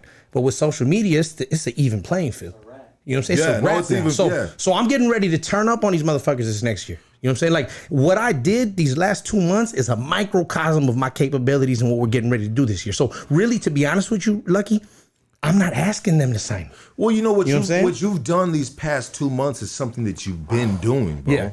And it's barely being noticed. There's right a now. magnifying glass on it. Yeah, now it's being noticed, bro, by the entire fucking world, bro. Yeah. I mean, you are in, you know what, by the detriment of others, a detriment of a conversation. Yeah. You know what I mean? Now you are in a position of power, and so how does HAZERD move from here, bro? Yeah, I just turn up on these motherfuckers. Like, the thing is we've been doing 40 ounce Fridays for like almost 3 years. So I got a bunch of material right now. Like with my TikTok, a lot of my TikTok stuff is just like old stuff from Instagram, and I'm just throwing it up on there. Here you go. Here you go. So it's new to somebody, this is right? what you've been missing out on. It's new to somebody. And then I'm doing original content there as well. But like the whole thing is like, for me, bro, is just 2022 is just turn up on motherfuckers. Like, it really, really, really, you're gonna catch every single one of these bars. Cause all it is like, it's at this point, it's like pent up creativity. Bro, I got like 2 albums worth of shit just recorded, but I didn't want to drop it. You know, shouts out to my boy Urban of All Angles. He's been producing for me for a minute. We got a gang of dope songs together. He's always like, his joking thing is like, you know, anytime you want to release this music, bro, just let me know, you know? And I've always told him, bro, the music that we've made is like timeless and it deserves a bigger platform. And I don't know when that's going to come, but I promise you it's going to come. Stick with me, stay patient. And he sat on all this music we have. And now I got eyes. So now guess what? I'm ready to flood. Like 2022, like people are gonna get sick of me in the best way possible. You're gonna get sick of what I'm doing. You know what I'm saying? That's what's next for HAZERD, and that's what I really plan on doing, is just like really turning up, giving visuals to a bunch of different songs, and just popping a single in front of somebody every 2 weeks, a new song. Here you go. And it's easy because I got the shit they've been recorded. You know what I'm saying? So I think that, you know, like you said, it's something I've been doing. There's a magnifying glass now, so I'm about to take that magnifying glass and just blow it up. And we kicking the door in, bro. Like I said, it's a lot of talented people. You know what I'm saying? Homies, yeah. A lot of homies. You know, homies raise their game up, bro. People that I don't even know personally, but like one that gets always brought up to me.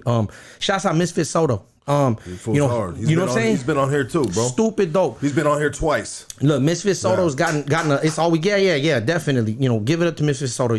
I've got a lot of like, yo, would you work with him? And I'm like, I don't know the gentleman. You know what I'm saying? But from what I've seen, he's really dope. Hell yeah, I would. You know what I'm saying? I'm telling you, like, there's gonna be a door kicked down, and it's going to be some talented individuals that look a lot more like you and me that are gonna be able to kind of stand on a bigger platform. And if I gotta be the person to like ruffle some feathers, you know, to kind of build that platform on a mainstream level, I'm cool with it, bro. Like, let's do it. Absolutely. Like, let's boogie, baby. You know what I'm saying? I fear God only. You know what I'm saying? So like, that's the way I look at it. You know what I'm saying? Like, I'm ready to go. Like, let's do this. Let me get this phone call real quick. It's from Chicago, dog. Let me see what we got right here. All right. Yeah.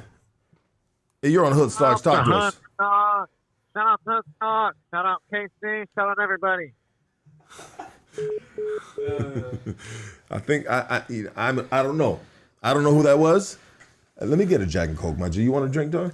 I'm okay right now. I think I'm all right right now. You're good right now? Yeah, I'm okay, good right now. Cool. Appreciate it, though. What's that? Huh? I'll take a Jack and Coke, bro. Yeah, bro. Oh, we got Mike right here, baby. No drinks right here. What is he, the motherfucking alcohol police? Hey. What up, Mike? Man, Happy New Year to both of you motherfuckers. I love you guys, man. Love you too, baby. You already know HAZERD. Hey, Joker, what's popping with you, Pimpin'? How you doing? You already know, Papa. There you go, man. Hey, man, congrats on all the success, bro. Sancho Claus over here blowing up, That doggy. shit is funny as fuck, dog. You already know, Papa.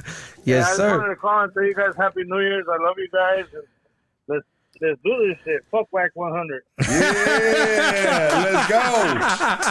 Hey, man, yeah, let's get it in 2022, Mike. I gotta get with you, bro. It's been a minute. We gotta chop it up, bro. Definitely. Yes, sir. Shout out to Casey and the whole crew in there. Yeah. Hey, much love. Absolutely. We love you, Happy New Mike. Year. We'll be seeing you. Happy we'll be New seeing Year. you on the podcast this year, baby. Love you, doggy. Yes, sir.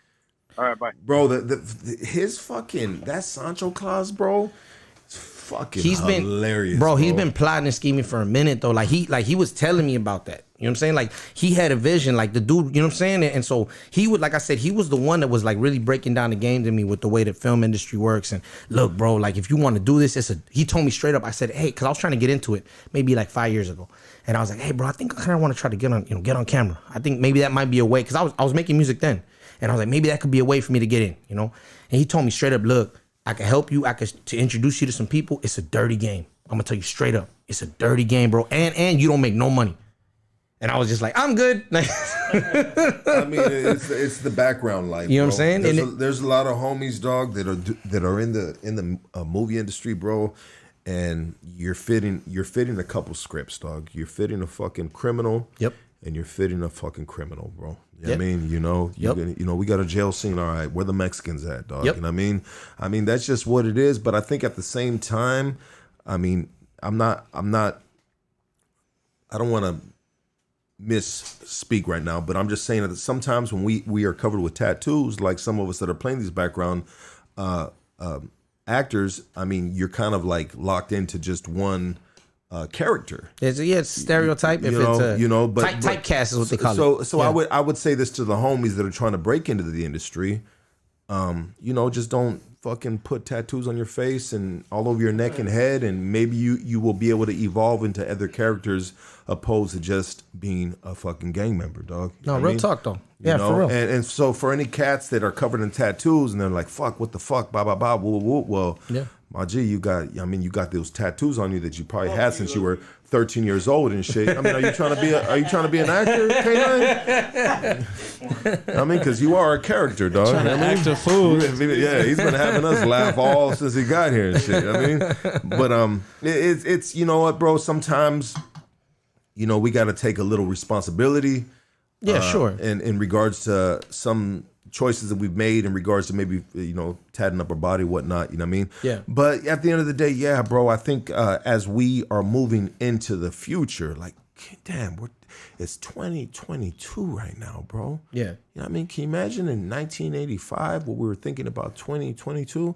We were probably thinking it was gonna be the Jetsons, bro. You know what I mean? You can talk on your phone. You know what I'm saying? You can't sit there and like hold a conversation with somebody, see their face. So technically, we in the future. No, we are in the future, Yeah. dog. We are most definitely in the future, and we're going further and further. What was that right there? I don't even know that. I was like, is that a sound? Did he hit a button? No, I thought that was my boy Preston over there, dog. I mean, I thought that was a man queef. It's a soy boy fart. What was it? Soy boy fart. So is that what they call that? Soy boy farts? Fuck all of you.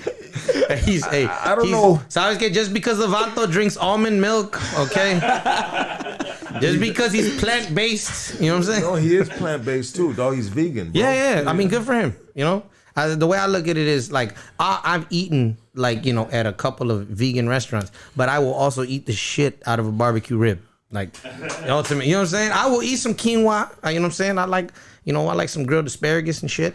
But I'm also gonna eat the fuck out of some chicharron. Like, it's a just all what it So, is. you know the crazy thing about vegan restaurants is if you ever go to a vegan restaurant, there's never no toilet paper. Because nobody's taking a shit. How many times you eat a fucking plant fucking taco and be like, oh shit, I gotta go take a shit. They're all blocked up. Not never. Yeah, they don't got no toilet paper in vegan restaurants, dog. I need to go to a restaurant where they got double toilet paper, dog. I need to go to a restaurant where I gotta stand in line to take a shit. I mean, but how many people go to a restaurant and gotta take a shit? That's just a bad day, bro. Yo, hey, I'll be right back. shouts out to Mike, because Mike Flores. I remember he was on TMZ with that. They stopped him and they were asking him questions when the COVID toilet paper shortages were, and they're like, well, what do you think? And I'll never forget. I watched the video like 10 times. I was dying laughing. He goes, Well, I use double wrap. I think he meant I like remember that, yeah. 2 ply. Well, because if you use double wrap, like how much do you really need? And he's like kind of like breaking it down to the camera. And it, I watched that clip like 10 times, bro. No, it was classic, bro. Dude, you know what? Honestly, bro, I always knew just Mike was funny, bro. But Mike has got like he's got a very unique sense of humor, bro. And you will not thoroughly understand Mike Flores' sense of humor, bro, until you watch that Sancho Claus, dog. Dude, he is fucking hilarious, dog. Nah, he's a funny dude. No, and he's got like a nonchalant, like funny personality, bro. Yeah. Like, dude, like I watched. So when and this is unfortunate. I'm gonna be 1,000% real about this. I mean, when it comes to like homie with their music, I mean, let's be real. Like, I bump more black music. Sure.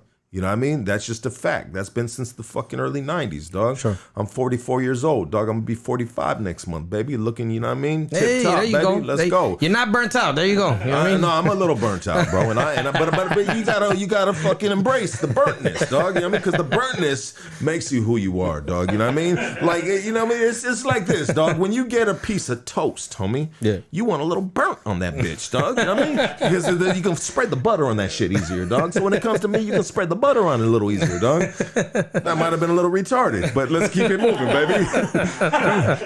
Just a little bit, dog. I mean, we got analogies right here. Some are good and some are not. That might have been bad, bro. You know what I mean? Just prove the burntness. Just prove the burntness. just prove the burntness. This Hey, Casey, go. There you go. You got the camera. Prove the burntness. Hey, he going crazy in the corner. Jokes before we started. Oh my God! Just prove the burntness, dog. The burntness is in the toast. Nah, the best part was you didn't have the camera on. This vato was slapping his knee. He was like full on, like smack. Yeah, he was doing felt that. it coming, dog. He felt it coming, bro. You know what I mean? You know, bro. But that's why we're gonna keep him in the parking lot, dog. Casey is not in the same room with us right now. He's actually in a little fucking mobile home we got in the parking lot right now, dog. How you feeling right there, though, my G? I'm feeling good.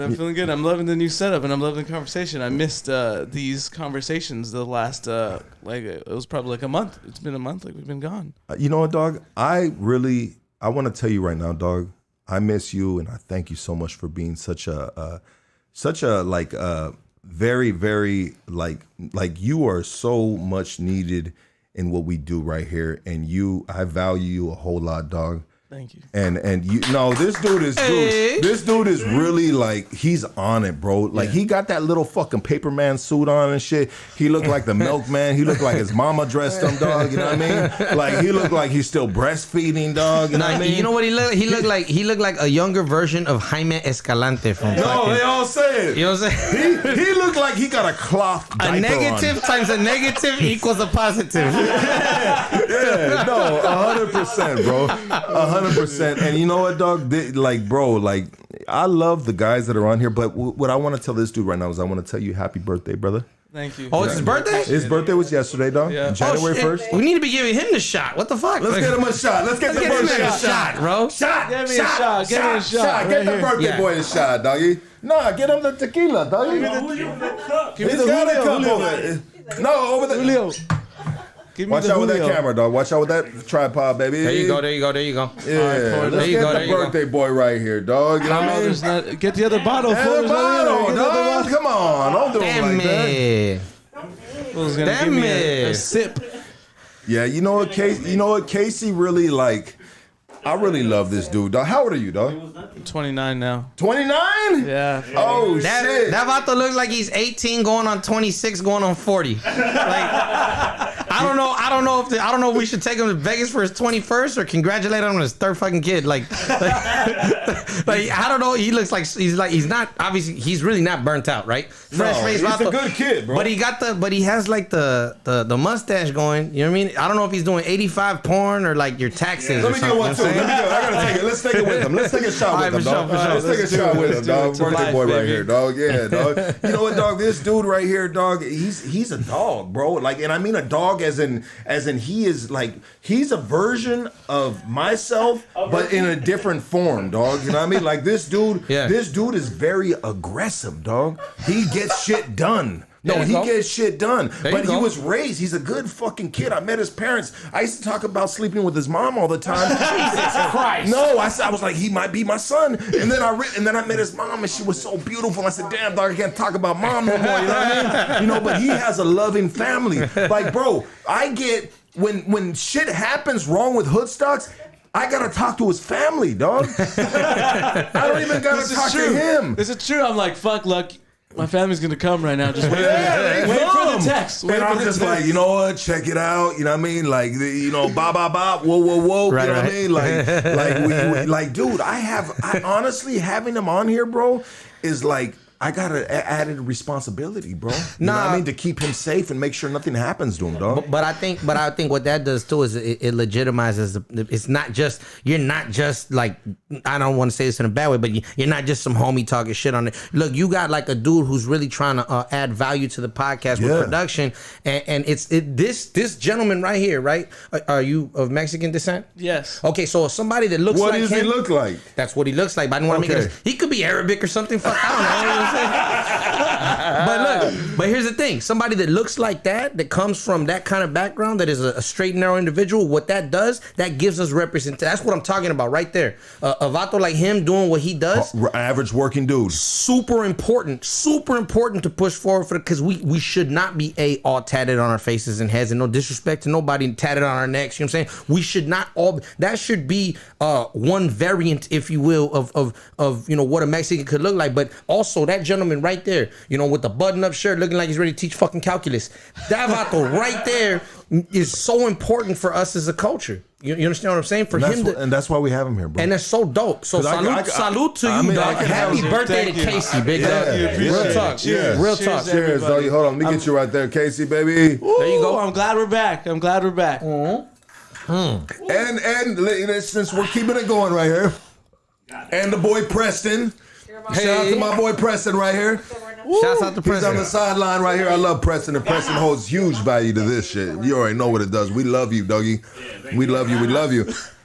Yes, ganas. You know what?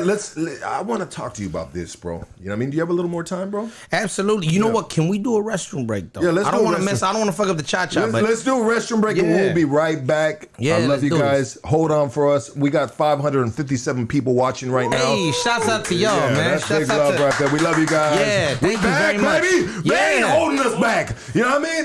Hey, I love you guys. Let's go. We coming back right now. Restroom break, baby. Restroom break. Restroom break.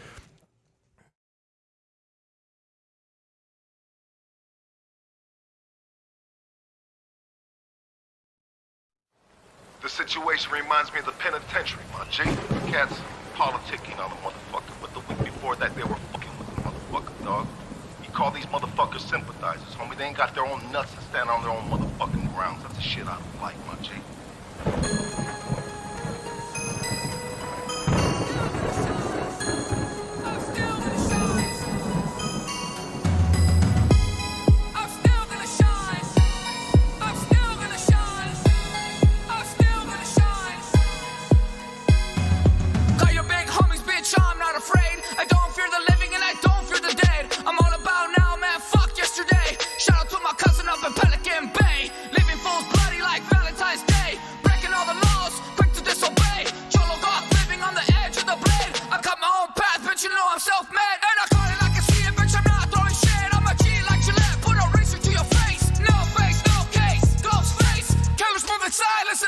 T-Rex. Even if it's raining, I'm still gonna shine. Even if it's raining, I'm still gonna shine. Even if it's raining, I'm still gonna shine. I'll kill for what's mine, I'll die for what's mine. Even if it's raining, I'm still gonna shine. Even if it's raining, I'm still gonna shine.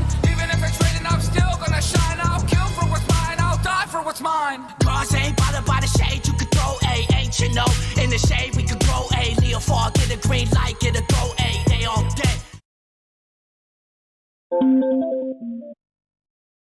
Till a pole break, we ain't gonna crash out or stall out, ayy. How you walk around with all that hate? You can walk, you crawl out, ayy. We could be about fun and we could be about fades. Telling me to don't. Tickets to my show, get your front row. My word carry like a truckload. I don't want beef, but the gun go. Hey. Even if it's raining, I'm still gonna shine. Even if it's raining, I'm still gonna shine. Even if it's raining, I'm still gonna shine. For what's mine, I'll die for what's mine. Even if it's raining, I'm still gonna shine. Even if it's raining, I'm still gonna shine. Even if it's raining, I'm still gonna shine. I'll kill for what's mine, I'll die for what's mine. Ponte trucha, hijo de puta. Tus amenazas a mí no me asustan. A mí no me espantan ni muertos ni brujas. A mí me protege la flaca y mi fusca. Yo no me escondo, al que sea me le pongo. Dame la cuenta que yo correspondo. Tengo la plata y también tengo plomo. Me junto con cholos, mi zona controlo. Si hago un jale, lo hago yo solo. No hablo con gente que yo no conozco. People online son puros chismosos. Hablan de mí porque son envidiosos. A mí me la pelan, pinches babosos. A mí me la pelan, pinches babosos. Why you mad, homie?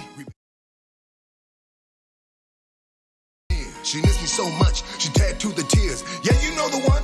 She the hood rat with the cinnamon buns. Run, Lucky's on the hunt, pocket full of shells. They rattle like a snake. Walking down the street with a barrel down my leg. Hey, city of the angels. You wanna fly high, but your wings are disabled. Talk a good one, too much water and they tang. I feel no pain, I don't know lame. The language you speak is disgusted and shame. Let's go. Yeah, the ink on my skin has been earned since my birth. Spit on the wounded, you spineless and curse. Digging so deep for acknowledgement and praise. Now you in water. The bait, board up the place. Drop to your knees and prepare for your fate. Talk about mine, catch a hold to your face. A hold to your face. A hold to your face. Even if it's raining, I'm still.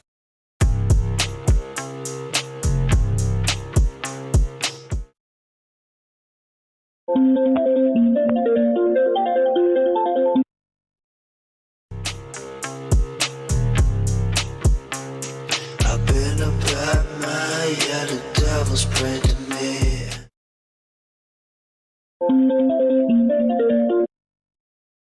Go and get his way.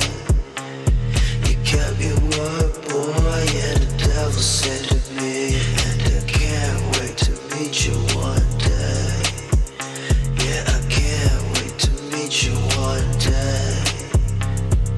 Hey, hey, hey, hey, hey, hey, hey, hey. Emotions out of focus, I'm crawling at my lowest.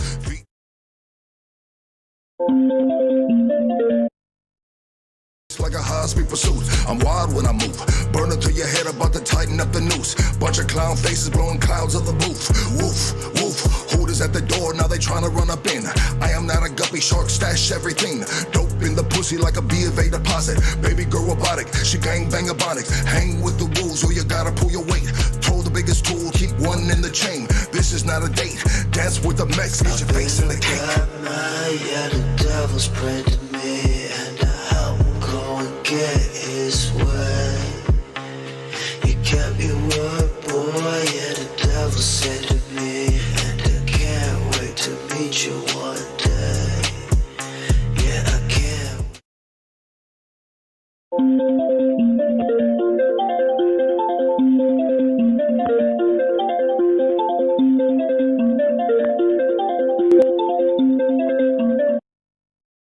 Meet you one day. Check, WACK, 1, 2, 1, 2. Hey, Let's go. hey, hey, hey, hey. Pennies for my thoughts, I still can't make a dollar. Anybody home, Mr. 38 revolver. Holla, Lord, I need change. Heard you heal the hurt, I heard you kill the pain. Homie down the street, you left them dead in the dirt. Now his mama growing grays. Clouds in the skies leave tears on the grave. No smile on the face, just another t-shirt. Small funeral, see his girl when they flirt. Shit still fresh, still smell death. Bunch of drug addicts, can't wait to fuck next. Let the pussy rest, waiting on the parade like a goon in your home. It's 2 in the morning. Ready to go? Are we ready? Going get his way. Everybody hit that like button, hit that subscribe button if you're not subscribed already. I mean, that helps our numbers, that helps us growing. We have a goal. We have a goal to triple numbers by summertime, baby. You know what I mean? We gotta triple numbers, because if we triple numbers, then we upgrade on our studio. We have a 6-month lease right here, and if we triple our fucking numbers, we will go into a bigger studio where we can have a live studio audience. There you go. Hey, baby. Yes, and we can have some of the Hoodstock supporters. I don't like to call you guys fans. Yeah, I mean, I like to call you supporters, because I feel like that's the most respectful way to talk about my people. You know what I mean? Check it out. Phone calls, let's go. You guys were blowing up the fucking phone line. Let's go. Bring the phone calls right now. If you'd like to talk to Hazard right now, if you'd like to talk to Casey, if you'd like to talk to Preston, if you'd like to talk to Balmoy K9, if you'd like to talk to the janitor of the facility, go ahead and call right now, baby. Well, let's go. Let me see what we got here. You're on the Hoodstocks, baby. Talk to us. Hello? Hey, what's up, man? What up, G? Hey, I'm right here from South Central. I'm trying to give a shout out to you. South Central. Love to South Central, baby. Let's go. Yeah, that's right. Good shit. You got your studio and everything back and cracking. Oh, it feels good, doggy. It feels good. It feels so good, dog. Appreciate you, buddy. Love you, doggy. Happy New Year, dog. Oh, we got my boy Phil right here. Phil, what up, doggy? Yo, well, man, hey, just wanted to wish you guys Happy New Year, much success. Happy birthday to Casey, everybody over there, and, just want to say Happy New Year, man. Yes, Phil, we love you, dog. Phil was our new videographer, so we're working on a documentary right now, and the documentary revolves around Hoodstocks, the event that we did this past on the 26th in Highland Park. And so what we're gonna do is we're gonna make a movie about that, guys. You know what I mean? We're gonna pitch it to Netflix, and Dwight Howard is gonna be the executive producer on it. There we go. Let's go. And Phil has been documenting all this shit. Phil, how can people follow you on Instagram, baby? Oh, shoot, man. I appreciate that. You can follow me at DVPHILM. Yeah, man. But, this is all about you, man. And, just much success to you. Good to see you back, in the studio. And, you're not stopping, man. And that's what I love about you, bro. Phil, there ain't no me without we, baby. You know what I mean? Don't ever get that twisted. I love you, dog. We'll talk to you, baby. Shout out to Preston, man. And Casey for helping me out with that documentary, with that footage, man. Going around asking people questions. That was fun. Let's go, baby. Love you, Phil. Happy New Year, brother. You're on Hoodstocks. Talk to us.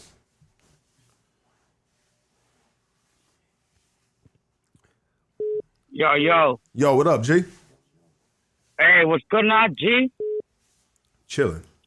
What's going on, Lucky? Chilling, baby. What's going on with you? Chilling. Hey, bro, I got a couple questions, actually. Shoot. I want to ask fucking HAZERD, how did he get into rapping? Actually, I was let me see. I was like 13, around there, and I remember I seen a homie rapping like in a circle. Everybody was looking at him, and like I just remember everybody looking at this dude like he was the coolest person like in the whole fucking school. You know what I'm saying? We were like at lunch, and he had a rhyme. He was spitting the rhyme, and I remember listening and looking, and I was like, man, I think I could do that. So like my freshman year of high school, I remember people were like doing it, like the battle stuff. You know what I'm saying? You sit there and two rappers will square off and they'll start battling. So I remember going home and kind of thinking of some rhymes and thinking of some jokes or whatever the case was, or thinking of whatever. And I had one for like every single fool that I knew rhymed. You know what I'm saying? And I went to school and I jumped in a circle, and right away, like one of these dudes tried to come at me, and we just started battling. And that was it right there, just like freestyle battles, you know what I'm saying? So you really freestyle. Yeah, like really, I would really like. Damn, so if I dropped you a beat right now, you can freestyle on that shit? Oh yeah. Hey, Lucky. Oh yeah. Hey, put him up to that shit. Yeah, for sure. I got a beat for him. Yeah, that's how it started. Hit him with that beat. I'll hit him with the beat after the phone calls because these guys are blowing it up. I love you, my boy. Good fucking question. And good answer, baby. You're on Hoodstocks. Talk to us. You're on Hoodstocks. Talk to us. Okay. You're on Hoodstocks. Talk to us. Hello. Hello? Yes. Hi. Oh, hi, Lucky. Hi. Well, thank you for hosting the event. Yes. You're welcome. And also thank you for signing my jersey. Oh, I signed your jersey? That's dope. You came from Arizona?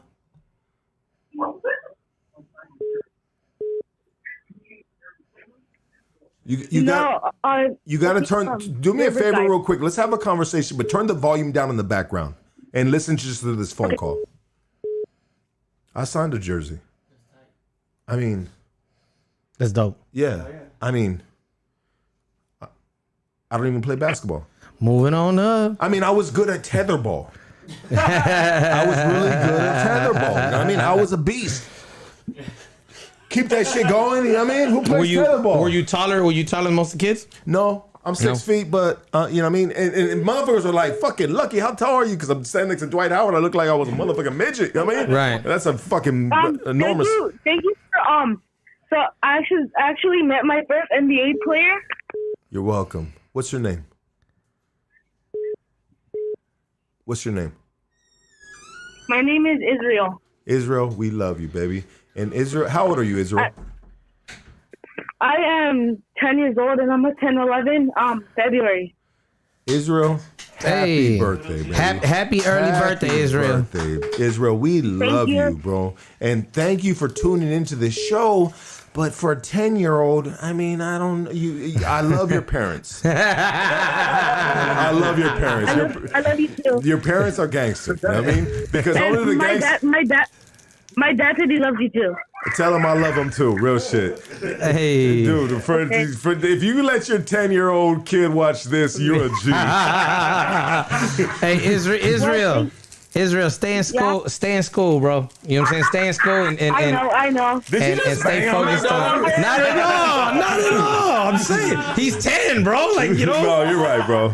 You know, stay focused, man. Keep them grades up, bro. And if you do that, there's nothing that you cannot do. You know what I'm saying? Yes, you won't turn into Lucky. Stay in school, baby. I love you, Israel. Love you, bro. Have a good year. And tap into us. Israel, DM me and I will. Israel, check it out. 10 years old. Your birthday is when? February 5th. February 5th. My birthday is February 25th. So how about this? Since your birthday is the same month as my birthday, that means I should send you a amazing package for your birthday, right? Hey. Yeah. I should send you an amazing Hoodstocks package with every single shirt I have in your size right now, right? Yeah. I should, right? Yes. Yeah. That makes sense. DM me at Lucky Sun Zoo on Instagram, and so I can send you a very nice package. Because we love you. We love you, and we appreciate your support. I love you too. All right, bro. Oh, man. All right, see you later. You gotta love it. Kids, baby, hold on. Oh, my boy Nate. Hey. Let's go. Let's go. We got more phone calls. I know they want to talk to HAZERD. I know I ain't going to get all the shine right here. You on Hoodstocks, talk to us, baby. Hey, my G, I was the one that was talking to you earlier, but my shit went off. Oh, okay. But, do you got an Obama phone or what? Yeah, what I was asking, obviously I already asked the question of how he got into rapping, right? Yep. Okay. But then what made him you obviously, right? What made you actually go like the Chicano way, you know what I mean? Because you got all kinds of styles, right? Like you're a rapper, but what made you go like the Chicano way? I don't think I went a Chicano way. I am Chicano. You know what I'm saying? I am Mexican. I am of Mexican descent, and I was born here, so that would really like by definition, that would make me Chicano. But if you're asking, like, if I'm a Chicano rapper, I would say that I respect that label and what people have and what people have tried to make that mean. But I would say that when it comes to rapping, bro, I'm a fucking MC. You know what I'm saying? You can catch these bars on me. Not you specifically, but I'm saying, like, people can catch these bars. You know what I'm saying? I mean, if you say something stupid, you might catch these bars. You know what I'm saying? So I wouldn't say that I win a Chicano. I understand that. I don't know if maybe you heard of me through the WACK thing or what have you, but all I was doing was taking up for my people when it comes to that. You know what I'm saying? I'm not even gonna lie, bro. Like, I definitely heard you because of the WACK 100 shit, right? Okay, that's cool. So what I would say is this. I mean, I'm not older. Well, I'm not older, but I'm 34 years old. So okay. Yeah. I mean, and I heard your shit, and I was just like, God damn, where the fuck have you been? And this is how people are discovered, though. Like, where the fuck have you been? And so what I would tell you is this. I mean, I did a gang of prison time, first of all, and then I came home and when I came home, I tried to hit the ground running with music. This was like 2012. But it was hard, bro. Like, I didn't know, it was a whole new world. Like, I put a CD out when I was 18 before I went away, and it was just MySpace, and that was it. Social media didn't exist. I didn't know how to use social media, right? So I came home and it was like I was behind, bro, because the mixtape blog era had went and passed. Like, there was like 2 entire like movements in music that I missed out on. And I think lyrically I could have held my own in the mixtape era. I didn't get to take any part of that. And then so that Twitter shit was like new school to you. Everything was new. Twitter, Facebook, Instagram, that was all new, bro. I didn't know how to use it. So it was like I was coming in and I was like hustling backwards. I'm still trying to, like, make physical copies and stuff, and like, oh, hey, buy my CD, and like people were like, it was just a whole different time. So it was like it was a learning curve for me, basically. You know what I'm saying? Yeah, but I wouldn't say and that's appreciated, though. You know what I mean? Because now we're all in fucking tech with your music, you know what I mean? Like, like, I mean, now I'm fucking downloading all your shit. I appreciate it. And that's where the work went in, that's like, cause I've been working since 2012. I've been grinding, so I would say that I'm really appreciative that you found me through the WACK verse. But if you go back, there's a bunch of other stuff, so what I would say is, and I was sleeping, basically. I was sleeping.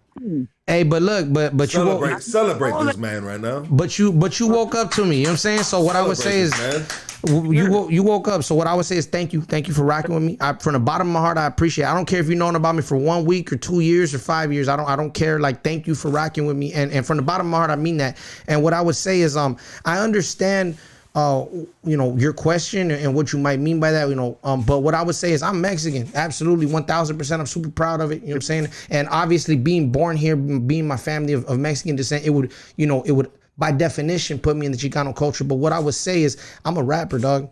Like, period, point blank. I'm a rapper. And when it comes down to that, you know what I'm saying?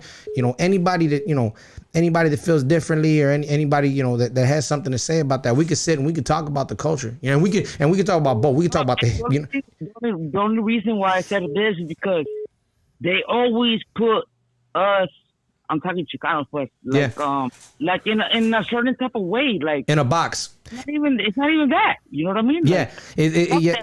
Like, you got rap. Right, and that's what I would say is what I'm trying to do with this is make the best music possible. What I'm trying to do with this is be as witty as possible. It's the reason why every time I rap, I get a lot of the compliment I get a lot of times. Fuck, for every 40-ounce Fridays you're rapping your ass off, and it's what I have to do to break that stereotype. You know what I'm saying? And damn, do you rap your ass off? Hey, what's your name, big dog?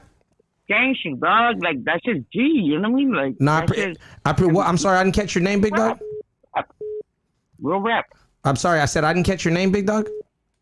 Hector Gomez. Hector, hey, shouts out to you, Hector. I appreciate the support, for real. Hector Gomez, what's your social security number? Can I get the? Hey, Lucky. Yeah. You already giving this shit. How long you been fucking with hood stocks?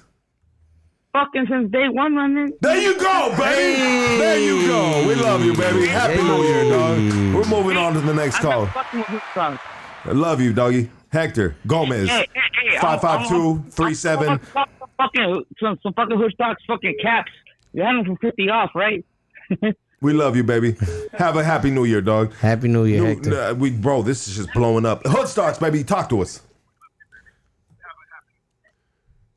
Turn the volume down in the background.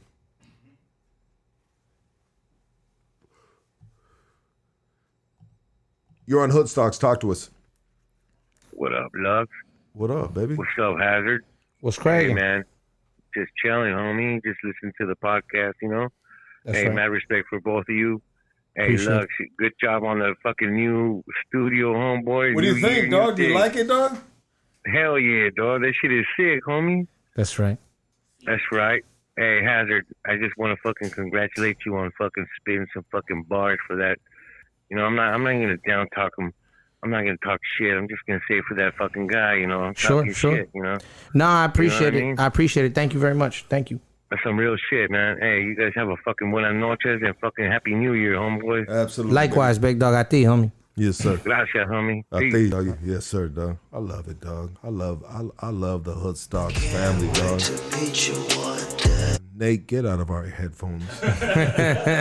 Nate just wants to sing to me all night long, dog. You know what I mean? So the phone line has been blowing up. Here it comes again. Indio, California. Let's go, baby. You're on Hood Stocks. Talk to us. Okay, they hung up. We're going to get to a freestyle right now. Do you guys want to keep on blowing this phone line up, or do you want to hear a freestyle? I mean, are you ready for a freestyle?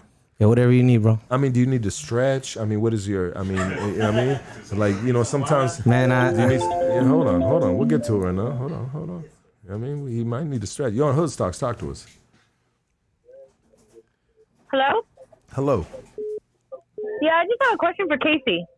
Casey. Okay, let's shoot it over to I got Casey.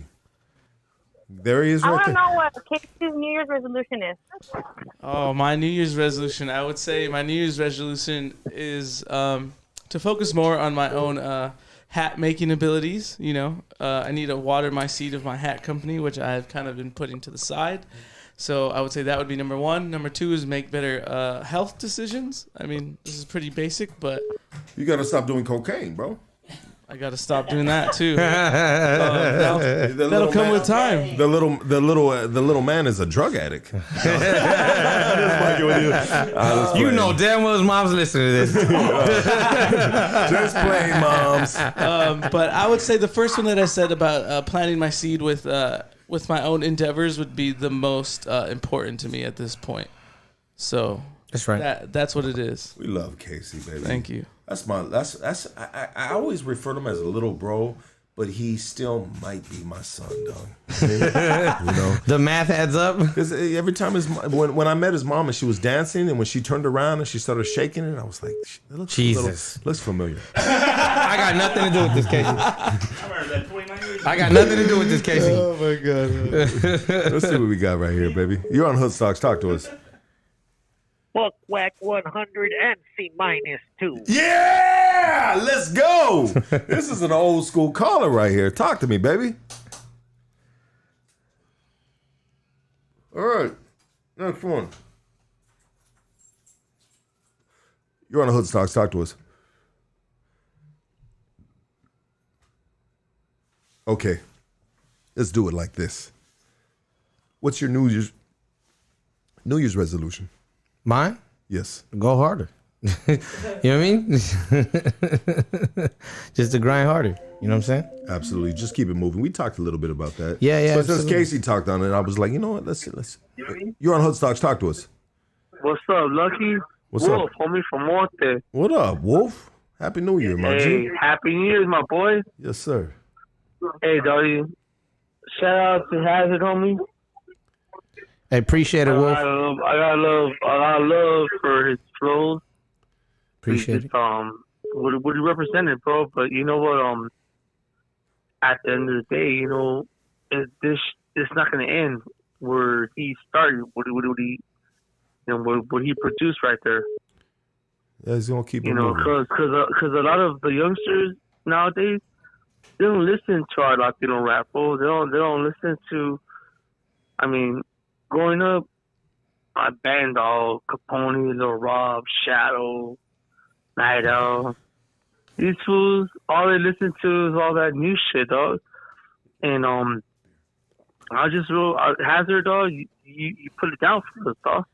He's hip hop. I appreciate it, big dog, for real, for real. You represented for us, but these fools, this young generation, dog. I mean, no, shots at Besso and Besso's hard. He gonna be homeboy. What's homeboy? Swifty Blue. They be banging that shit. That shit be banging though, dog. Yeah. But you know, it's just so hard because Arrafa goes that route, and then at the end of the day, they don't back us up. You know what though? Let me say this. I understand what you're saying. I get what you mean. What I would say is this. I spoke on this because it spoke to me personally, and I felt a certain way. You gotta understand. I think with if I'm not mistaken, Besso's like 17 years old, and he's been in and out of the halls, but he is literally not old enough to have done like a stretch in prison, right? And that's what we're coming across, dog. Like, right. What you're spitting, dog. Yeah. It's facts. Yeah. And what homeboy spitting is truth. Yeah. You know what I mean? Like I remember, dog, growing up, all my primos, all the homies, like, all you do is fucking game, man, that fucking Latino rap. But you know what? That's what I is. Right. That's what I read, homie. And all the homies like, dog, you need dog pound. Just put that soup on. Homie, I listen to that shit all day, fool. Right. I'd rather put some Shadow, Capone. I think, I think what's Capone, important. I'm repping my people, dog, because you know what? At the end of the day, that's my style, dog. You catch me at that swap meet. You catch me repping them freaking Dickies. You catch me putting my socks up. Homie, like, it's the culture, Lucky. Baby. Love it, Lucky. Well, when do you not put up that? When you put your fucking Pendleton on, or I don't care if it's a Vaco, dog. You know, that's a cheap Pendleton, dog. When you put it up to the top, you feel like a cheap, you know what I mean? Yeah, dog. If you don't know the hood, homie, you don't know a Vago. Dog, when I put my that's a cheap Pendleton. When I put my G string on, dog, I make sure that shit's buttoned all the way up. You know what I mean? I got the top button on my G string, homie. That's me. I'm just gangster like that. You know what I mean? Wait, Lucky, I haven't told you your New Year. Fuck you, Lucky. I love you, baby. I love you, Wolf. Wolf been fucking with us too long. I love you, Wolf. Happy New Year's, baby. Get it, homie. Strive for greatness. I love you, baby. Last phone call right now. Hold on. Last phone call. Talk to us. Okay. Last phone call. Talk to us. Hey, what's up, Lucky? What up, G? This is fucking We're All Sinners. You still on there? Yeah, we right here, dog. Fucking shit. Hey, a lot of these fools don't really know hip-hop, dog. They don't know about 818 Robs, bro. They don't know about all angles, urban and shit. You know what I mean? They don't know about fucking rhymatics and shit. XP, you know, word. Yeah. There's a lot of fucking rappers, bro, that 818 has, bro, that nobody mentions and shit. Real underground shit. Yeah, they've been doing it. We all grew up with the Psycho Realms, Cypress Hills and shit. But these motherfuckers are the new cats right now, bro. Like fucking HAZERD and shit. 818 Robs and shit. You know what I mean? Fucking rhymatics. Fucking, I suppose. Shouts out all them dudes. You know, I think that's how I met you, right, Rudy? I think I was at a Rhymatic show, right? I think is that the first time I met? Yes, sir. Yeah, Yes, sir. so yeah, shouts out RA. You know what I'm saying? They've been really good gente to me. Shouts out my boy XP the Marksman. That boy blowing up right now. Like he's really, you want to talk about some boom bap grimy hip hop. My boy, he just be rapping off his ass. You know what I'm saying? So like, you know, shouts out to him. He's got the I think his new project right now is the RX, if I'm not mistaken. Like is with him and a homie from New York. Yeah. And it's you know, it's like this Rashid Chappelle. Yeah, Rashid Campbell, right? Yeah, there you go. Rashid Campbell, him and Rashid Campbell, and it's like I think it's called RX. You know, like come and get your fix. You know, they the pharmacy. You know what I'm saying? And bro, man, that project right there is ridiculous. He really showed his ass on that one. Hold on, I'm gonna get this right because I don't feel right not getting it right. Hold on one second. I'm on his page right now. It is him and Rashid. I'm trying to find the fucking. Here it is right here. It's a listening party for yeah, I think the album's called RX. Yeah. Yeah. So Yes, he sir. put it out with a dude from New York, Rasheed Campbell, XP the Marksman, and that's the dude from the Valley. The Valley showed a lot of love to me. You know what I'm saying? It's where I currently lay my head at. You know what I'm saying? So my pad's in the Valley right now in the 818. So they've showed me a ton of love, and all them dudes you mentioned, they've all been very gracious to me. So shouts out to them. You're completely right, Rudy. A lot of dudes get slept on, if you will, and everybody that you mentioned, is real talented. And like I said, that's what I'm trying to do 2022, man. I'm trying to make it about the music. It's not a fucking popularity contest. I'm really grateful for the fact that my following is grown, but for me, I'm trying to make sure that I earn that and I keep that. You know what I mean? Like Hazard, what's the name of that cat, the Asian cat? I forgot his name. Asian? The Chino. What Asian dude? You got me. Asian dude. Man, I forgot his name, bro. Fuck. Oh, my boy. You talking about my homie? You talking about my boy Casper? Yes, Casper. Yes, sir. Shouts out my boy Young Casper. Cat. Yeah. Yes, We've sir. done a lot of music. I was thinking Asian dude. That fool's so Mexican. He's the most Mexican Filipino I know. You know what I'm saying? Yeah. Shouts out to my boy. Yeah, shouts out to my boy Casper. Yeah. Hey, Rudy, we appreciate you, dog. We about to end these phone calls right now, dog. Thank you, brother. Thank you. Hood Stocks, talk to us real quick. There's Hector again, bro. What's that? There's Hector again, bro. Hector, I love you, dog. What's going on, Hey, I have another question for the big homie. You know what I mean? Shoot it real quick, dog. Basically, do you think that rap is the same way as the 90s, or you think it's different? Everything has to evolve, G. I understand what you're saying. Ultimately, I think the culture is the culture at a basic level, right? Hip hop culture, is what it is, right? It's you got the culture of hip hop, and it's comprised of 4 elements, right? And you got DJing, b-boying, graffiti, and MCing, right? And at the end of it, you can, no matter what era you look at, you could always break it down to those 4 elements. I think that you're gonna have evolution no matter what. I think that I understand when people say, oh, that 90s feel or that 90s vibe. And a lot of people say, like, my stuff gives them that. And it's a compliment. I understand it. I appreciate it. But ultimately, if we're not moving forward, then what are we really doing? So I don't think that it's the same as the 90s. I don't think it should be, and I don't think it needs to be. I think that we need to appreciate the fact that there can be some evolution. The fact that there could be a young man like Peso, right? His name was brought up earlier, or the Suede kid, or whoever's coming up right now. The fact that you can have these young men trying to make a better life for themselves in that way, it's the same. It's what it's always been. You have disadvantaged youth just speaking about their reality and trying to make a way out. In that way, I don't think it'll ever change, and I don't think it needs to. I don't ever want it to.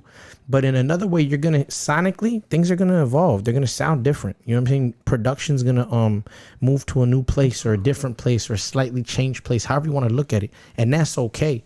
I think that as long as you're respecting the culture, and what I mean by that is you're really trying your best to be as skillful as possible. You know what I mean? As long as you're doing that, bro. To me, I can't really knock anything that's going on right now, and I wouldn't want to change anything that's going on right now. That's mainly what I would say.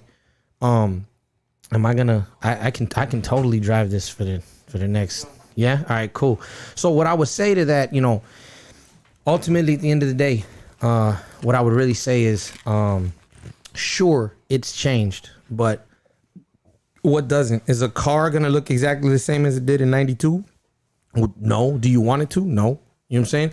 Is a car gonna have the same features from '92? No. You know what I'm saying? Now you got wireless charging pad. I got a wireless charging pad in my car. You know what I'm saying? You got USB connections. You got a Bluetooth connection. You know what I'm saying?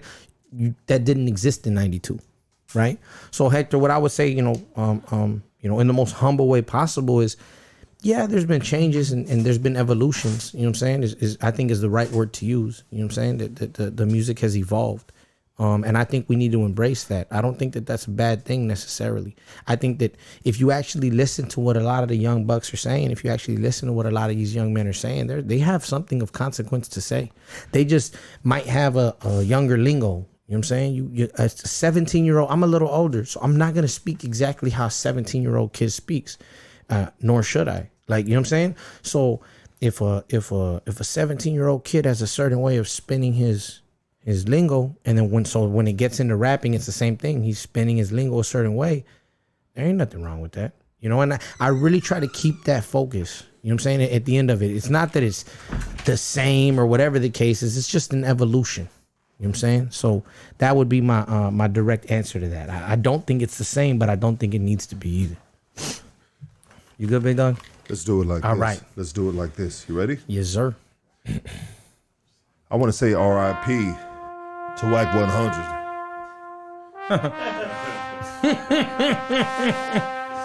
You're wild. Let's go, baby. You want me to rap? HAZERD, baby. You want me to rap? Yeah. Oh man. You ready?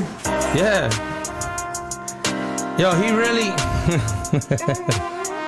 All right, let's do this like this. Look, mic check 1, 2. It's that tatted ass fool. Has it to the mic. Now what the fuck you wanna do? I'm really off of the top, off of the block, off of the wop. Has it to the microphone, writing zones. Never in a writing zone. I don't write shit down. I just come up with it and clown. Run circles around half of these motherfuckers. This shit is too easy, I'm greasy whenever I speak, see? This shit is easy, yeah, the rap game needs me. Most just don't know it yet. I'm flowing, it's so easy, I don't even go and sweat. I just go and spit, I just go and rip, I just go and flip everything I can off my cranium. I'm so zany, this shit is easy, believe me. Look, 1, 2, 3, it's so raw with it, southpaw with it. Wait, you can catch this right hand straight, to your motherfucking jaw. Middle fingers up and spin, motherfuck the law. Yeah, watch as I hide though. Then I flip that middle finger right to 5-0. Jump that alley fence. Yup, I jumped that alley fence. Used to crease up the fence with the paño. Right under the iron and the iron. Right under the belt, it was felt. Yup, especially if you tried to make an escape, hop a fucking gate. Here we go, I'm eating rappers like a plate. Here we go, I'm eating raps up like a plate. Here we go, I'm eating raps up, and my date to blow is somewhere in 2022. Yeah, and you could miss me with your hate, cause I'm getting views. Yeah, you could miss me with the hate, cause I'm getting plays. HAZERD could flip it any fucking way. Any day of the motherfucking week, but specifically on Friday, I be dropping heat. Yeah, I be knocking them off their feet, then they stand back up just to give me rounds of applause. And I be dropping jaws, and I be cracking jaws, and I just be cracking jaws. Look, I'm right up off the top with it. Yeah, I'm so sick when I drop with it. Yeah, never flip flops with it. No, gotta lace my shoes up. Look, stand on my own too. What? Yeah, and what you gonna do? Fuck any assumption you might have about me. Yeah, we could take it to a boxing bout. See, look, my own man, then I stand on it. Yeah, and you can fucking plan on it. Trying to run up, put a blame on it.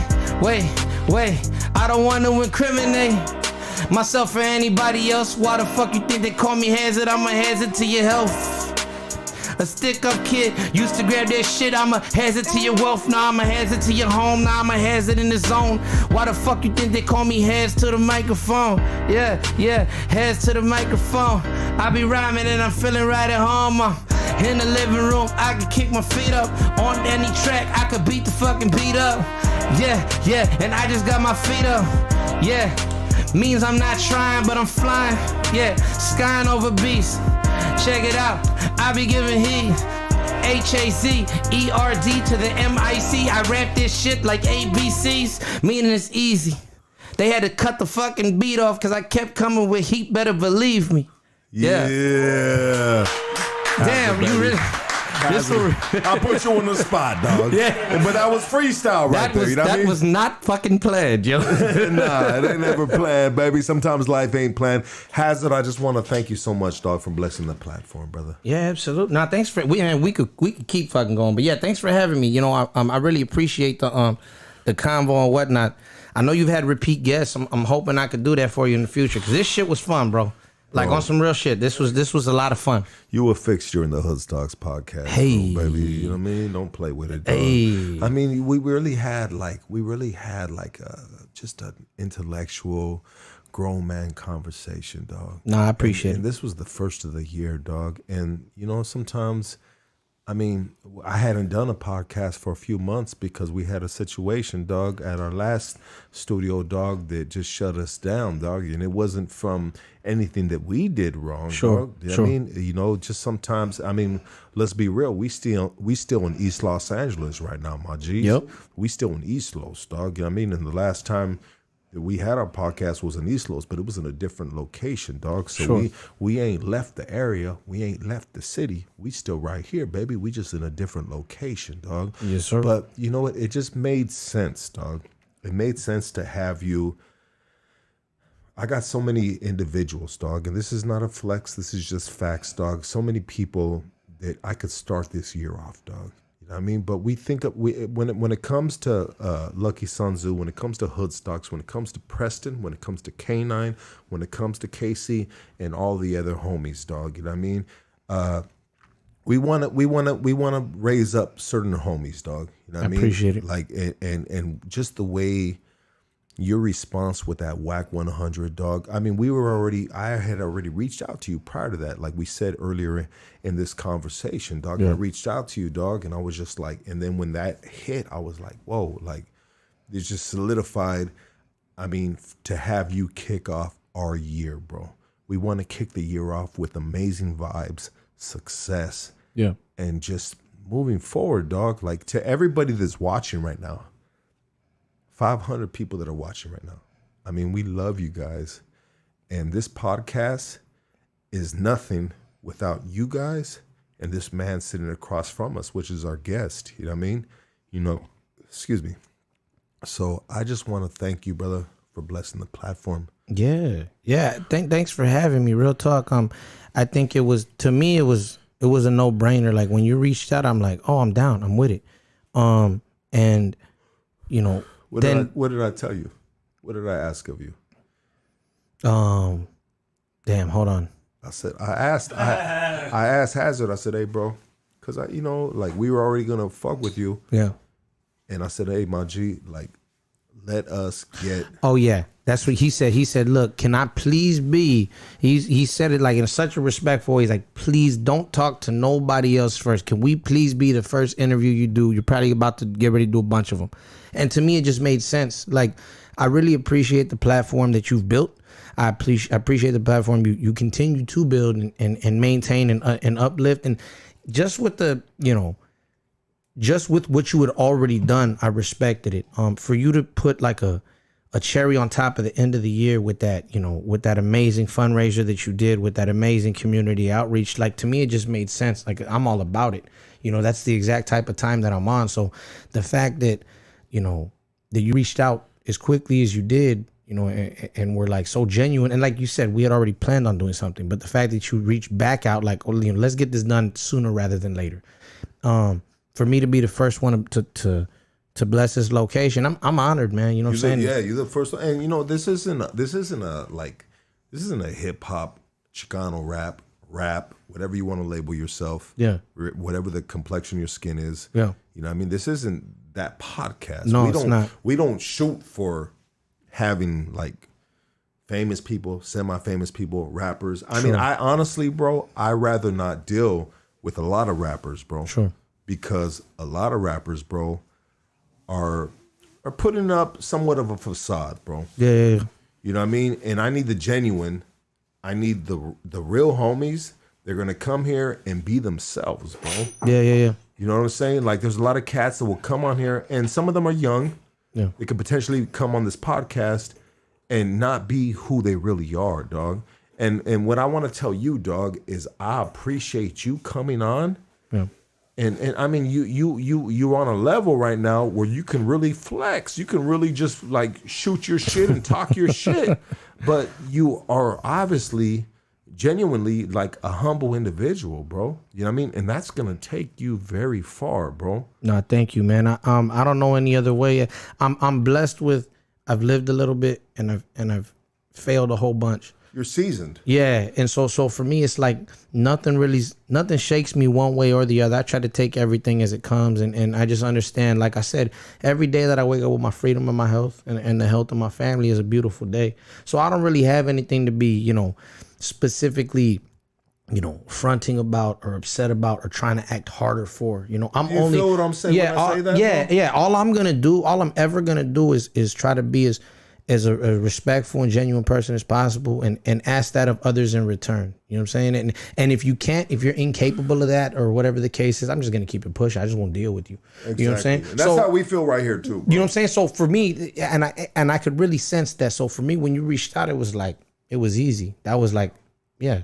I mean, when enough said. When you step into this room, bro, you step into this room of individuals that are even Casey, bro. You know what I mean, and I don't even like to be even Casey, but even Casey is a solid, genuine individual. Exactly. You know what I mean? So fuck what they look like. Yeah. You know what I mean? It's the people that we keep in the casa. You know It's what's in here really at the end of the day, right?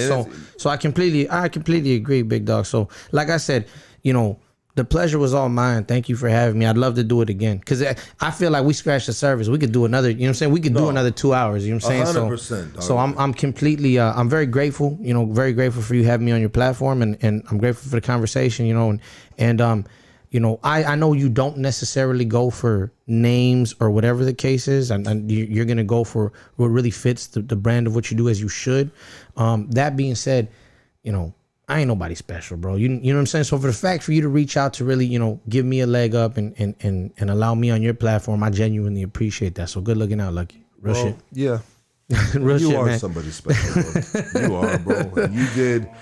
You did an amazing representation in rap music for the culture, dog. I mean, you really made us all really proud, bro. You made us proud to be like, you know what, bro? Fuck what you're talking about. Play this shit right here, dog. Yeah. This is a representation of who we are. And those words that you wrote, that you freestyled, whatever it was spot on. It was perfect. And we all embraced it on all levels of the game, dog. We really all embraced it on all levels of the game because there's different levels of the game. There's cats that, so on and so forth. I mean, I don't want to break the shit down, dog. We know what it is, dog. Yeah. You know what I mean? But we genuinely loved it. And not only did we love it, but whites, blacks, Asians, Middle Easterns over here. Yeah, man. You thought Casey was Middle Eastern? You know, just all, I'm making a joke out of it, but we all really loved it and we appreciated those words, that message. It's a message, bro. At the end of the day, music is a message, dog. And the right words is a powerful message, dog. And you shook the universe with, I don't know if it was 20, 24 bars, bro. Somewhere in there, yeah. You shook the universe with your craft, bro. Man. And so if they didn't believe in you now, if they didn't believe in you then, they believe in you now, dog. Everybody give it up for HAZERD, baby. Amazing, baby. Amazing. Shoot all your plugs. Let everybody know how they can follow you. Yeah. How they can purchase your music, dog. Yeah, I mean, yeah. So the ticker that's been going under the whole podcast right there. At I'm a Hazard, the letter I, the letter M, the letter A, HAZERD. That's my Instagram. That's my TikTok. My TikTok got some recognition about a month and a half ago, so that's probably a little more quote unquote popping for me. But I'm on my IG every day as well. So follow me on there. We drop a verse every single Friday. It's called 40 Ounce Fridays. We've been doing it for 142 weeks straight now, every single Friday without missing. We went through COVID, we went through a whole pandemic, the whole nine. We did not miss a week. I had COVID. I did it from my room with my hands and tapping on a desk with a pen and rapping it to my own iPhone. It was like the audio's probably horrible. The audio's horrible on that one, but still 142 weeks straight we haven't missed. So, there's 52 weeks in a year. So So 156 weeks would be 3 years. So we're literally, 4 months short right now of 3 years straight, dropping a verse every week. So you catch me on IG, we drop every single Friday on IG at about 8 a.m. I list the format is simple. I kill a 40 of Mickeys. I rap on a classic beat that I love. That's really pretty much it. As far as my YouTube goes, HAZERD TV. Somebody, I don't know who, some gamer or something has HAZERD TV locked up. So it's HAZ3RD TV, HAZERD TV with a 3. That's my YouTube channel. And yeah, man, probably most active on TikTok and IG. Those are the places where you really want to find me at. All your streaming platforms at HAZERD, HAZERD. I also got a collaborative album. It's called Black Mamba with my boy Casper. That's who my boy Rudy was talking about on the phone. I got a collaborative album called Black Mamba. 8 songs, 24-ish minutes. We went a little over because I rapped a lot. But Black Mamba with my boy Casper. It's a collaborative album. If you look that up, HAZERD, HAZERD, Black Mamba. Look that up on all streaming platforms. It's 8 songs that we really stand by, that we're very proud of. So yeah, look, I just want to say thank you to the entire Hood Stocks crew.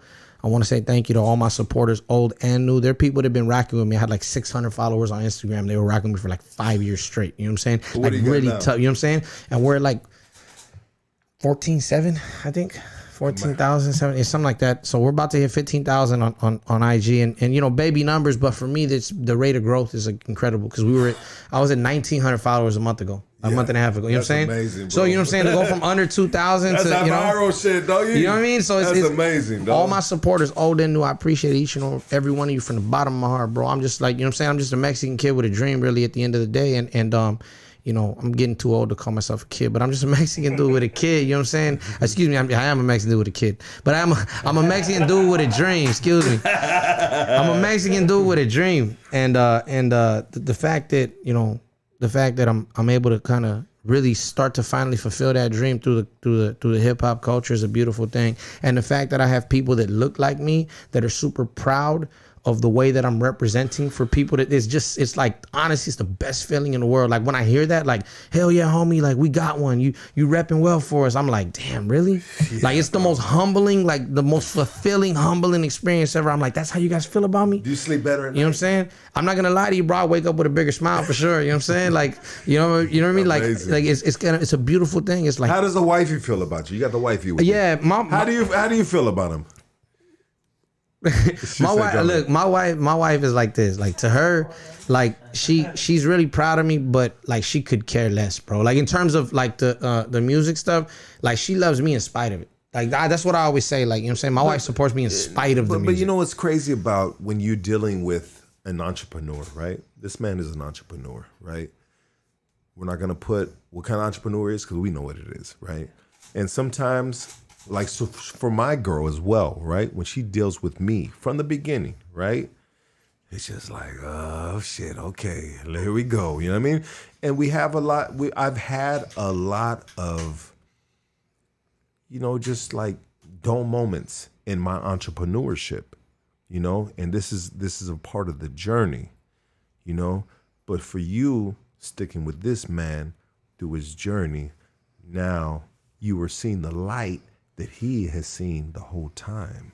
Yeah, and you know what's so funny about that is I always tell her, like, I'm gonna make you proud. She's like, I've been proud. But it's like she's amazing. Yeah, I can't. Yeah. You can't buy that loyalty. I always tell this story. Like, I was on parole. I was on high control parole, and I tried to be like, I really tried to change my life. I was working a day job. I didn't talk to nobody in my apartment complex, right where I was at.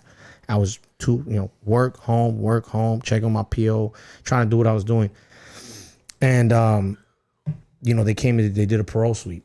Yeah. And I was at work. My lady was at work. My lady got home before me. And one of our neighbors comes out to her, is your man on parole? She's like, excuse me?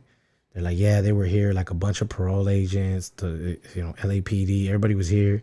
And, is he on parole? So my lady's like, oh, yeah.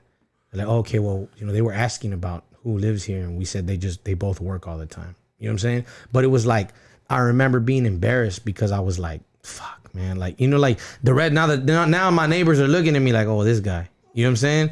And I'm like, fuck, you know, and so it's like, you know, I went from that to like, you know, when we first moved in together, we didn't really have a whole lot. I remember we were like literally, we had a mattress on the floor and we had one of them old dinosaur TVs. Like with the big old back on the TV, you know what I'm saying? And bro, like, and there was like, I remember we had the money to move in. We had money to turn the cable on, but cable was gonna take like 3 days to get turned on. Yeah. And we didn't have a fucking refrigerator in the apartment. You know what I'm saying? I remember, bro, we didn't have a fucking microwave. And I remember thinking like, I hope, cause she's really smart, I hope she bumped her head somewhere and she's not gonna figure out to leave my ass before, you know what I mean, before I get on my feet, cause fuck, you know what I'm saying? I remember like being so embarrassed and like she just held me down, like she's like, nah, it's cool, cause her thing was like, I know you're trying. It's like we're not in this position for you not trying. So like it is what it is. You're on parole, you know, you're fresh out, whatever the case is, and you're just trying as best you can. And so I remember one time, bro, I did a fucking rap battle and I had like $20 left in my pocket.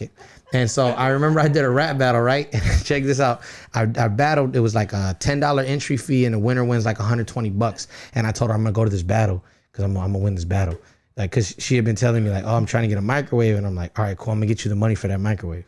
And I remember I told her like, okay, look, there's this battle over here. Like, we're gonna drive down there. And she goes, what? I'm like, yeah, it's like $10 to enter. And then like the winner takes the money. And she's like, I remember she looked at me like so sad. Cause she was like, oh, microwave. It wasn't even that. She looked at me like, oh fuck, he lost. Like he's gone. Like he thinks he's gonna go battle and he's gonna win. Like she had never seen me battle. You know what I'm saying? So yeah. she's thinking like, oh, this is all bad, pobrecito. Like he's trying to fucking enter a battle for $10. Like, you know what I'm saying? So we go down to the battle, bro, and I mowed down like 4 motherfuckers in a row, and I won I remember I won the money, and I gave it right to her. I'm like, here, like buy your microwave. You know what I'm saying? Like that's how deep in the trenches that we were. So for me now, like, you know, for when she sees the success that I have now, you know what I'm saying? And we're definitely not in that same position that we were. We're definitely a hell of a lot more comfortable. You know what I mean? We're taking trips, you know what I'm saying? And the whole nine, and really in a really completely leveled up place now. To her, it's funny because I told her that like I'm gonna make you proud, you know. And to her, it's like I already won. Like to her, we're already straight. You know what I'm saying? You know what's crazy about when you see the significant other, dog? You know what I mean? So, all due respect, your wife is beautiful and she's a reflection. I see her smile right there, sitting there, bro. Yeah. And it's a reflection of you, bro. Yeah. You know what I mean? Like for the bad and worst of whatever we've been through. Dog. Yeah. You know what I mean? When you see, like, to this day, I haven't seen Preston's old lady. You know what I mean? It's a dude. You know what? Not that there's anything wrong with that. Okay. What did Seinfeld say? Not that there's anything wrong with that. But I love the dude. But I'd probably love him even more if I met his wife one day. Is it gonna happen one day, Casey? Hold on. Meet Preston's wife? Yeah. I don't know. I don't know. I don't know. Is she real? I also don't know. Is he real? Preston's real. But for all we know, he may live in his car. Anyways, bro, we're gonna leave Preston alone, dog. But you know what, bro? Before I end this, before we end this, dog, that struggle right there, dog, just that little testament, and you're absolutely right, dog. We didn't scratch the surface, on your absolute struggle, your story, dog. You know what I mean? And so we will be back to scratch all those surfaces, dog. Yeah. But let me ask you a question, bro. This is January. What are we at? January 2nd? Yep. January 2nd. Yep. Okay. Where are we going to be at December 31st? Where are we going to be at December 31st? What I'm hoping is that put in the universe. My message and my materials is being spread to a bigger audience. And what I would hope is that I've kept the same level head through those 12 months. I just continue to roll with the punches, continue to put the work in. That's my main thing. I don't ever want to be, you know, the asshole or the dickhead that forgot where he came from. You know what I'm saying? My main thing, that's my main focus always is to be the best person that I could be. Like just a human being, you know what I'm saying? Father, husband, you know what I'm saying? Brother.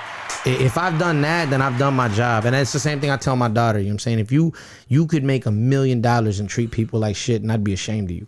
Like, honestly, I want you, and so I try to lead by example. I can make $1 million and treat people like shit. I'm a fucking disgrace. So what I really want, after these next 12 months, I want my music to be spread to a bigger group of people. You know what I'm saying? And for my family and then my community, to really be able to reap the benefits of that. That would be my ultimate goal right there, is for my family and my community. If this next December I'm able to be a part of a community outreach event with Lucky Sunsu, then I did my job. Let's go, baby. You know what I'm saying? That's honest. If I'm able to do community outreach stuff, you know what I'm saying, and have it be an exciting, we got HAZERD showing up to this, man, I did my job, bro. It's very fulfilling. You know what I'm saying? I did at that point, then I've done something to make this world a better place, no matter how small it may be. And so that's what I'm hoping, December 31st, 2022, that I look back and I have more people paying attention to the message we're trying to put forward, and that I'm able to share the fruits of that with my family and my community. You know what I'm saying? Before I end right here, I want to share a quick story with you. Please. Okay. So when it comes to hood stocks, a lot of the supporters of hood stocks, they request certain individuals, right? They said, Lucky, have this dude. And I'll be honest with you, a lot of times I'm just like, I'm not really feeling that dude, dog. You know what I mean? But sometimes I want to reward the people that support this platform. You know what I mean? Yeah. So recently I reached out to a Chicano rapper that's been in the game for a long time. You know what I mean? Now, is he buzzing right now? I wouldn't say he's really buzzing, you know, but he has a history in the Los Angeles community, or should I say the Southern California community, because we have all the sides, and we ain't gonna leave them motherfuckers out because they are all important, IE, OC, both valleys, so on and so forth, okay? So I reached out to dude, and he was like, oh yeah, fuck yeah. I said, well, let's talk on the phone. I have a conversation with him. And I pitched the podcast. You know what I mean? I pitch it like I'm selling a car, bro. Sure. This is what this car is about. This car has leather seats. It has navigation. It's all electric, and it has cruise control, right? Yeah. So to speak, right? Yeah. And so this dude was just all upon it. He was like, fuck yeah.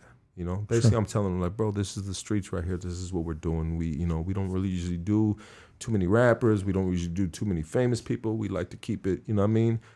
From the ground up and running, baby. You know what I mean? And he's all for it, you know? This dude hits me with this. He goes, all right, yeah, fuck yeah. This is when I'm available, blah, blah, blah, woo, woo, woo, blah, blah, blah. So we get to the end of a conversation where it feels like we're sealing a date. Yeah. We're sealing a deal, right? And he says, all right, cool. What's your budget? You know, and you know what, dog? I can tend to be a hothead sometimes. Yeah. But I took it like personal, bro. I'm like, bro, like, I said, this is the streets, my G. Like I said, my boy, we don't have no budget, dog. Yeah. We're putting you on a platform that's solidified on the streets, bro. Yeah. You know what I mean? Yeah. Now, would you like to bless the platform? He goes, oh, okay. Well, how about this? If we reach X amount of views, how much money am I going to get back? And honestly, dog, that fucked me up, dog. Yeah. I kind of popped off a little, dog. You know what I mean? And I said, homie, you know what, dog? We're going to go ahead and end this shit right here, dog. You know what I mean? This isn't, at the end of the day, bro, for this platform, okay, say if we're doing, honestly, at the end of the day, bro, like, nobody is going to get paid coming on this podcast, bro. Look, I mean, I may not be saying this correctly, bro, but I said, bro, this is culture, bro. Yeah. This is us celebrating you, uplifting you, putting you on this platform, bro. Yeah. But if you feel like this platform is beneath you and you need to get a payday, bro, and you're going down the wrong alley, my G. You know what I mean? This is not what it's about. You know what I mean? I mean, am I tripping, bro? No. So look, if you had, if you were just getting started, right, on your journey, and he's looking at it, and let's say you've done 2 videos and there's no traction and whatever, and he's like, look, I'll help you out, but you got to do this for me because I'm carrying this, right? Yeah. Maybe, but what I would say to that is this. And I agree with that. Yeah, I agree with that. But I've had big dogs on here, Esteban Oriol. You are more than established. What I would say to this, you qualify as what is modern media. If the breakfast, and I don't know who this is, and we're not going to go into it, and I don't want to disrespect nobody. No, I'm not. If the Breakfast Club calls, they're doing it for free. They're not only that, I know of certain individuals who have like been willing to pay for a promo run and to get onto certain shows. Yeah. You know what I'm saying? So, one thing I could tell you is I'm never going to ask you what your budget is, Lucky. I mean, I felt disrespected, bro. I said, homie, my budget is EBT, motherfucker. You know what I mean? You need groceries? Nah, I know that union work pays okay, big dog. But in all seriousness, what I was saying, we on some street, we on some gangster shit. Oh, you from a hood? He tried to tell me I still live in my hood. I said, well, shit, I'm from Highland Park. What's cracking, dog? You know what I mean? This is what we doing, some street shit right here, dog. Do you want to support? Do you want to help uplift the culture? While we uplift you and give you, I mean, he ain't buzzing no more. My thing is this. Let me ask you this, and this is, but it's easily checkable. If you look, do you have your ad revenue turned on for YouTube? No, you don't. Is my ad revenue turned off for this? No, turned on. I'm saying, do you clock your ad revenue, right? 1,000%. Here's what I would say to that. I'm the complete opposite. This is what I would tell you.